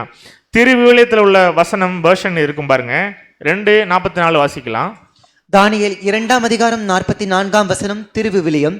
அந்த அரசர்களின் காலத்தில் விண்ணக கடவுள் ஓர் அரசை நிறுவுவார், அது என்றுமே அழியாது. அதன் ஆட்சி உரிமை வேறெந்த மக்களினத்திற்கும் தரப்படாது. அது மற்ற அரசுகளை எல்லாம் நொறுக்கி அவற்றிற்கு முடிவு கட்டும். அதுவோ என்றென்றும் நிலைத்திருக்கும். ஒரு பிளான் வச்சிருக்காரு. நீங்க மிகப்பெரிய சாம்ராஜ்யம் நீங்க நினைக்கிறீங்க இல்லையா? எல்லாம் கடைசியில் இங்க யுத்தத்துக்கு வந்துதான் ஆகணும் இல்லையா? விண்ணக கடவுள் இந்த வசனத்தை தேவனை குறிக்குது. அரசு ஆண்டவராகிய இயேசு கிறிஸ்துவினுடைய அரசாட்சி குறிக்கக்கூடிய ஒரு விஷயமா இருக்குன்னு சொல்லி கூட பார்க்கிறோம். எல்லா அரசும் காலி அப்படின்னா நெக்ஸ்ட் பாபிலோனுக்கு உண்டான அந்த அழிவு, அந்த ஒரு முடிவு வரும் அப்படின்னு சொல்லி கூட பார்க்கிறோம். அந்த கல் கிறிஸ்துவின் ராஜ்யம் இப்ப புரியணும் நமக்கு. ப்ராஃபஸி எவ்வளவு அழகா வேதாகமத்தில் சொல்லப்பட்டிருக்கு. ஏன் சுத்தி சுத்தி நீங்க வாரம் நடந்துட்டு இருக்கு? கிறிஸ்து 2ஆம் முறைகளை வந்துட்டாரு தான், உலக மக்களுக்கு தெரியல, ஆனா நமக்கு கிளியரா வசனங்கள் கொடுக்கப்பட்டிருக்கு. ஸோ 1ஆம் உலகப் போர் நடந்தது, பால்ஃபர் டிக்ளரேஷன் நடக்குது, சொந்த தேசத்துக்கு நாங்க போறோம் அப்படிங்கறத என்ன பண்றாங்க அப்படின்னா கேட்குறாங்க. இன்னைக்கு இஸ்ரேல் தேசம் எப்படிதான் இருக்கு? ஆக்சுவலி இந்த படத்துல இருக்கிறது போல இன்னைக்கு இப்படிதான் இருக்கு. அட்வான்ஸ்டான டெக்னாலஜி இஸ்ரேல் ப்ராபஸிலே கிளியரா பார்த்துருக்கோம். ஆனா இதெல்லாம் இப்படியே இருக்குமா? இஸ்ரேல் ஜனம் இப்படியே இருக்குமா? இன்னைக்கு போய் பாத்தீங்கன்னா என்ன ஆயிட்டு இருக்கு? சண்டை நடந்துட்டு இருக்கு இல்லையா? பூமியில மிகப்பெரிய ஒரு வேலையை செஞ்சுட்டு இருக்காரு ஆண்டவராகிய இயேசு கிறிஸ்து இல்லையா? அறுவடையின் காலத்துல மிஸ் பண்ணிட்டா மாறி காலத்துல நம்மளால போய் என்ன பண்ண முடியாது அப்படின்னா நம்ம ரட்சிப்பை தேட முடியாது. வந்துட்டாரு, அவர் வந்துட்டா 3ஆம் உலக போர் ஸ்டார்ட் ஆகும் அப்படின்னா இன்னைக்கு 3ஆம் உலக போர் ஸ்டார்ட் ஆயிடுச்சா இல்லையா? பேரு தான் நம்ம வைக்கல, இது 3rd வேர்ல்டு வார்னு. ஆனா ரஷ்யா, உக்ரைன் ஒரு சைடு, கல்ஃப் கண்ட்ரீஸ், ஈரானுக்கு பேக் பண்றதுக்கு ரஷ்யா, சைனா ஃபினான்ஷியலாகவும் வெப்பனைசேஷனாகவும் எவ்வளோ சண்டைகள் நடந்துட்டு இருக்கு பார்த்தீங்களா சுற்றி? அன்புக்குரிய சகோதர சகோதரிகளே, ஆல்மோஸ்ட் எல்லா 3rd வேர்ல்டு வார் ஸ்டார்ட் ஆன மாதிரி தான் இருக்கு. ஆனால் என்ன, எல்லா கண்ட்ரீஸும் இன்னும் எங்கே வரல ஆக்சுவலி, சண்டைக்கு உள்ள சீனுக்குள்ள வரல இல்லையா? அப்போ எவ்வளோ உலகத்தினுடைய முடிவில் இருக்கும் அப்படிங்கிறத நம்ம பார்க்கணும். இது வரைக்கும் இருளில் இருந்திருக்கலாம், ஆனால் இனி சத்தியத்தோட மகிமையை உணர்ந்த பிற்பாடு போய் உட்கார்ந்து கேட்க முடியுமா நம்ம போகக்கூடிய பெயர் சபைகளில் பாடங்களை?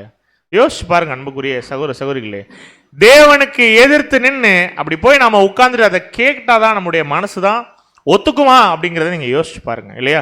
அர்த்தமுள்ள சத்தியத்தை ருசி பார்த்த பிற்பாடு கடமைக்கு நம்ம போய் யாரையாவது பிரியப்படுத்துறதுக்காக என்ன பண்ண வேண்டாம்னா இந்த மாதிரியான பாழாக்கும் அருவருப்பு ஸ்தாபிக்கப்பட்ட இடங்கள் நம்ம என்ன பண்ண வேண்டாம்னா போய் இருக்க வேண்டாம். செப்பரேஷன் ப்ராசஸ் நடக்குது இங்கே அன்புக்குரிய சகோதர சகோதரிகளே. அதான் வசனம் சொல்லுது, நீங்கள் ஓடி போவது மாறி காலத்திலே சம்பவியாதபடிக்கு என்ன பண்ணுங்க, வேண்டிக் கொள்ளுங்கள் அப்படின்னு. ஃபுல்லா யுத்தம் நடக்கிற செய்திகள் தான் இன்னைக்கு நம்ம கேட்கிறோம் இல்லையா? டீடைல்டு ஸ்டடி இருக்கு. என்ன கிடைக்கும் பிரதர் அப்படின்னு கேட்டீங்கன்னா சங்கீதம் 83 என்ன சொல்லுது இல்லையா? இந்த விஷயங்கள் எங்க தியானிக்கலாம்?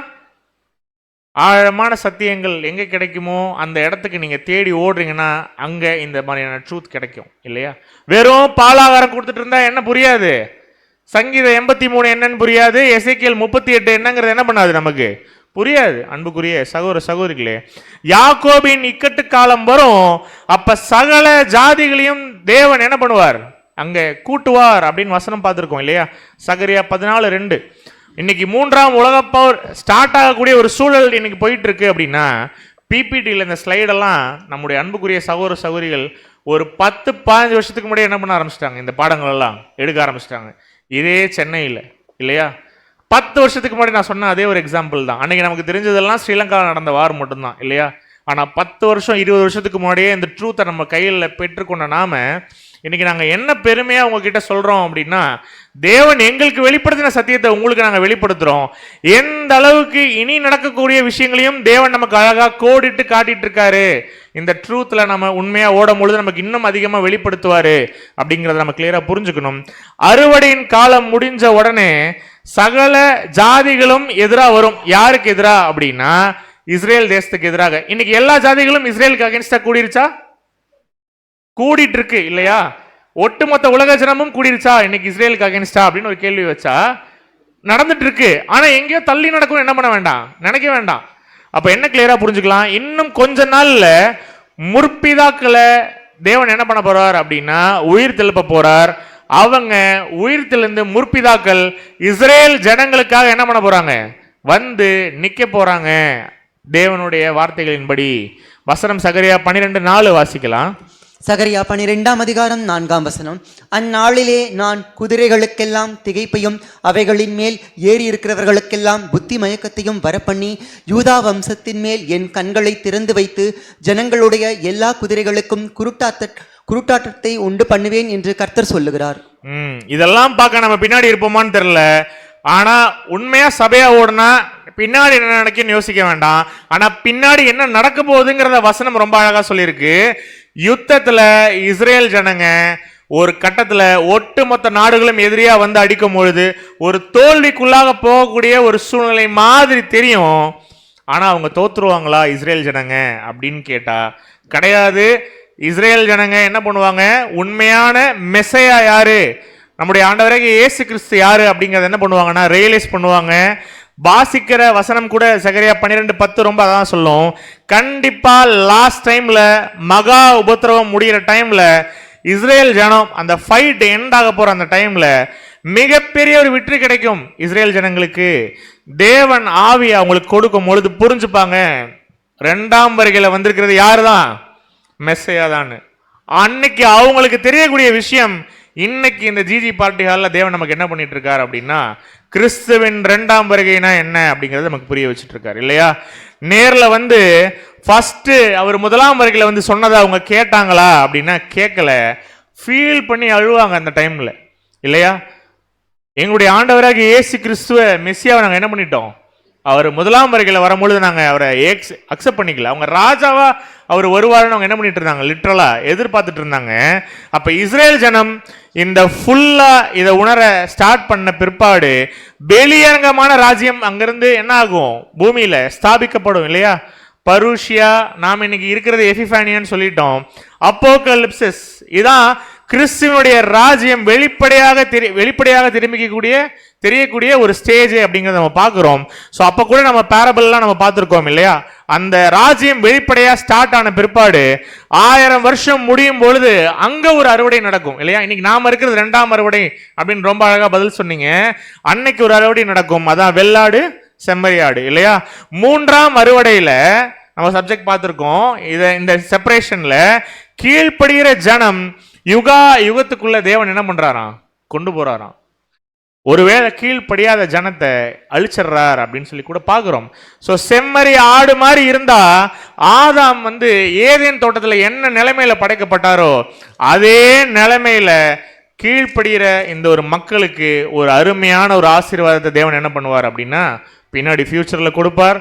ஆனா ரெவலேஷன் 20:7-8, வெளிப்படுத்தல் 20ஆம் அதிகாரம் 7-8 என்ன சொல்லுதுன்னா, கடைசியா சாத்தானுக்கு ஒரு டெஸ்ட் இல்லையா? அப்ப அவனுக்கும் அவன் சேர்ந்த தூதர்களுக்கும் அவனுக்கு டெஸ்டா அப்படின்னா சாத்தானை ரிலீஸ் பண்ணிட்டு உலக ஜனங்களை டெஸ்ட் பண்றாரு அந்த இடத்துல.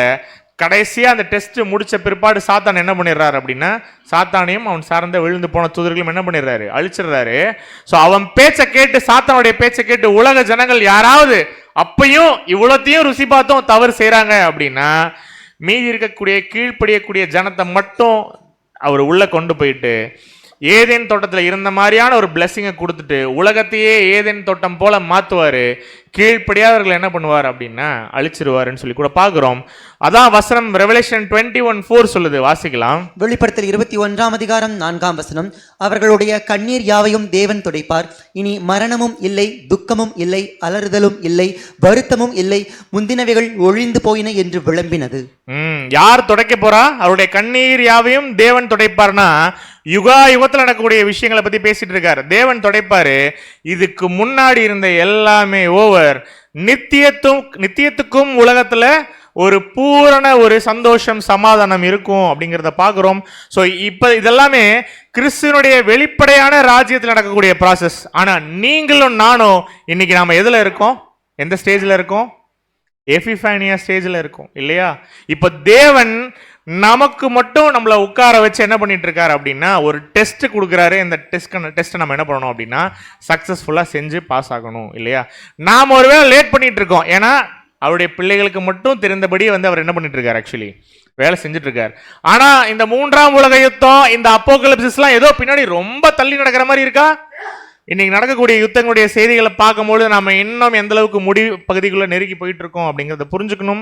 நாம லேட் பண்ணிட்டு இருந்தா ஆண்டவராகிய இயேசு கிறிஸ்து 2ஆம் வருகையில 1874 வந்தவர் நமக்காக வெயிட் பண்ணிட்டு இருப்பாரா அப்படின்னா இன்னைக்கு வெயிட் பண்ணிட்டு இருக்காரு. ஜிஜி பார்ட்டி ஹாலில் கேட்டிருக்கக்கூடிய நமக்கு நாம ஒரு மனம் மாற்றத்துக்குள்ள வருவோம், உண்மையான சத்தியத்துக்காக நிற்போம் அப்படின்னு. ஆனால் லைஃப் லாங் வெயிட் பண்ணிட்டு இருப்பார். ஆனால் யார் இந்த ஹால்லே ரெடியாக இருக்காங்களோ அவங்க என்ன பண்ணுவார்? அழகா அவருடைய ஓட்டத்தில் அவருடைய குமாரனுடைய மனவாட்டியாக சூஸ் பண்ணிட்டு என்ன பண்ணிடுவார் அப்படின்னா அவருடைய கோர்ஸை நம்மளுடைய கோர்ஸை நம்ம முடிக்கிறதுக்கு ஒரு பிளான் வச்சிருப்பார் இல்லையா? அப்போ இங்கே நாமளும் இந்த மாதிரியான பாழாக்க அருவருப்பும் ஸ்தாபிக்கப்படுறத பார்த்த பிற்பாடு நம்ம ஓடலாமா? ஓடணுமா? எங்கிருந்து ஓடணும்? இங்கிருந்து சீக்கிரம் டைம் ஆச்சு அப்படின்னு இங்கிருந்து ஓடுறது இல்லை. எங்கிருந்து ஓடணும்? பாழாக்க மறுவறுப்பு எங்க நடக்குதோ அங்கிருந்து அதை விட்டு ஓடணும். ஸோ இஸ்ரேல் ஜனம் 1ஆம் வருகையில ஆண்டவராக இயேசு கிறிஸ்து வந்திருக்கும் போது உணராம என்ன பண்ணிட்டாங்க? அவர் தான் மெஸ்ஸியான்றதை புரிஞ்சுக்காம மிஸ் பண்ணிட்டாங்க. இன்னைக்கு உங்களுக்கும் எனக்கும் நம்ம இங்கே கேட்கக்கூடிய எல்லாத்துக்கும் 2ஆம் வருகையில் அவர் வந்துட்டார் அப்படின்னு தேவன் உணர்த்தின பிற்பாடு நாமளும் இஸ்ரேல் ஜனங்க மாதிரி அதை புரிஞ்சுக்காம இந்த சத்தியத்தினுடைய மகிமையை மகத்துவத்தை நம்ம தெரிஞ்சுக்காம என்ன பண்ணிட வேண்டாம்னா ஒரு அஜாக்கிரதையாக ஓடிட வேண்டாம். ஸோ நாம கிளியரா புரிஞ்சுக்கலாம். எப்போ வந்துட்டாரு ஆண்டவராக இயேசு கிறிஸ்து? 1874 வந்துட்டார் இல்லையா? அநேக கிறிஸ்தவர்களுக்கு மறைக்கப்பட்ட இந்த ஒரு மாபெரும் சத்தியம் இன்று தேவன் நமக்கு என்ன பண்ணியிருக்கார் அப்படின்னா வெளிப்படுத்தியிருக்கார். 2ஆம் வருகையில் வந்துட்டார் இல்லையா? யாரையாவது கூப்பிட்டு நீங்க கேஷுவலா ஒரு வாரத்தில் சொல்ல முடியுமா 2ஆம் வருகையில் அவர் வந்துட்டாருங்க அப்படின்னா நம்ம என்ன சொல்லுவாங்க? ஆனா இந்த பாடத்தை ஃபுல்லா கேட்டா நம்மளால என்ன உணர முடியும்? வசனம் ரொம்ப அழகாக கிளியரா சொல்லுது. 1874 அவர் வந்துட்டாரு அப்படிங்கிறத. ஸோ கேட்ட சத்தியத்தை நம்ம மனசில் நிப்பாட்டிக்கலாம். ஸோ வந்துட்டு அவர் நம்மக்கிட்ட என்ன எதிர்பார்க்குறார் அப்படிங்கிறத பார்த்துட்டோம். உண்மையான ஹார்ட்டோட நாம் இந்த விக்கிரகாராதனையும் இந்த தனி மனித வழிபாடுகள் எல்லாத்தையும் விட்டு விலகி உண்மையான ட்ரூத்துக்காக நம்ம ஓடும் பொழுது அவருடைய ஆசீர்வாதத்தை முழுமையாக பெற்றுக்கொண்டு நாம் தேவனுடைய இந்த ஒரு ராஜ்யத்தில் நம்ம இன்னும் உற்சாகமாய் ஓடுவதற்கு தேவன் நமக்கு ஒரு வாய்ப்பு எழுப்பாங்க அப்படின்னு சொல்லி நம்ம பார்க்குறோம். ஸோ ஜாக்கிரதையாக ஓட்டத்தை ஓடி முடிக்க தேவன் தாமே நம்மளை ஆசீர்வதித்து வழிநடத்துவாராக. பொறுமையாக கேட்ட அனைவரையும் தேவன் தாமே ஆசீர்வதித்து வழிநடத்துவாராக. ஆமீன். மேலும் ஒரு முக்கியமான அனௌன்ஸ்மெண்ட்டு கண்டிப்பாக பிரதர்ஸ் அனௌன்ஸ்மெண்ட்ஸில் கொடுப்பாங்க. அடுத்த வாரம் இதே இடத்துல 6:30 மணிக்கு மிகவும் இன்ட்ரெஸ்டிங்கான மிகவும் ஒரு அருமையான பாடம் உபவாசம். எத்தனை பேர் இருக்கீங்க? லென் டேஸ் எத்தனை பேர் ஃபாலோ பண்ணுறோம்? இப்போ லெந்து நாட்கள் ஃபாலோ பண்ணுறீங்களா யாராவது? ஓகே. அந்நிய பாஷை, மிராக்கிள்ஸ், அற்புதங்கள், அடையாளங்கள், இதை பற்றி வேதம் என்ன சொல்லுது அப்படிங்கிறத நம்ம என்ன பண்ணலாம் அப்படின்னா ஒரு வாரம் பொறுத்திருந்து அடுத்த வாரம் 6:30 மணிக்கு இதே இடங்கள் நம்ம கேட்கலாம். கேட்ட பாடங்களில் நம்ம என்ன பண்ணலாம் அப்படின்னா நம்ம மனதில் நிறுத்தி நம்ம தியானிச்சு பார்க்கலாம். ஸ்கிரிப்ட்ஸ் கொடுப்பாங்க. தவறுதலாக 6:30ன்னு போட்டிருக்கு, ஆனால் 6:30க்கு தான் வந்துட்டுருக்கீங்க. 6 மணிக்கு என்ன பண்ணிவிடுங்கன்னா அப்படின்னா ஷார்ப்பாக வந்துடுங்க. ஸோ சீக்கிரமே நம்ம அந்த ஒரு பாடத்தை கூட முடிக்கலாம். பிரதர்ஸ் அனௌன்ஸ்மெண்ட்ஸில் நம்ம கொடுப்பாங்க. ஆமீன்.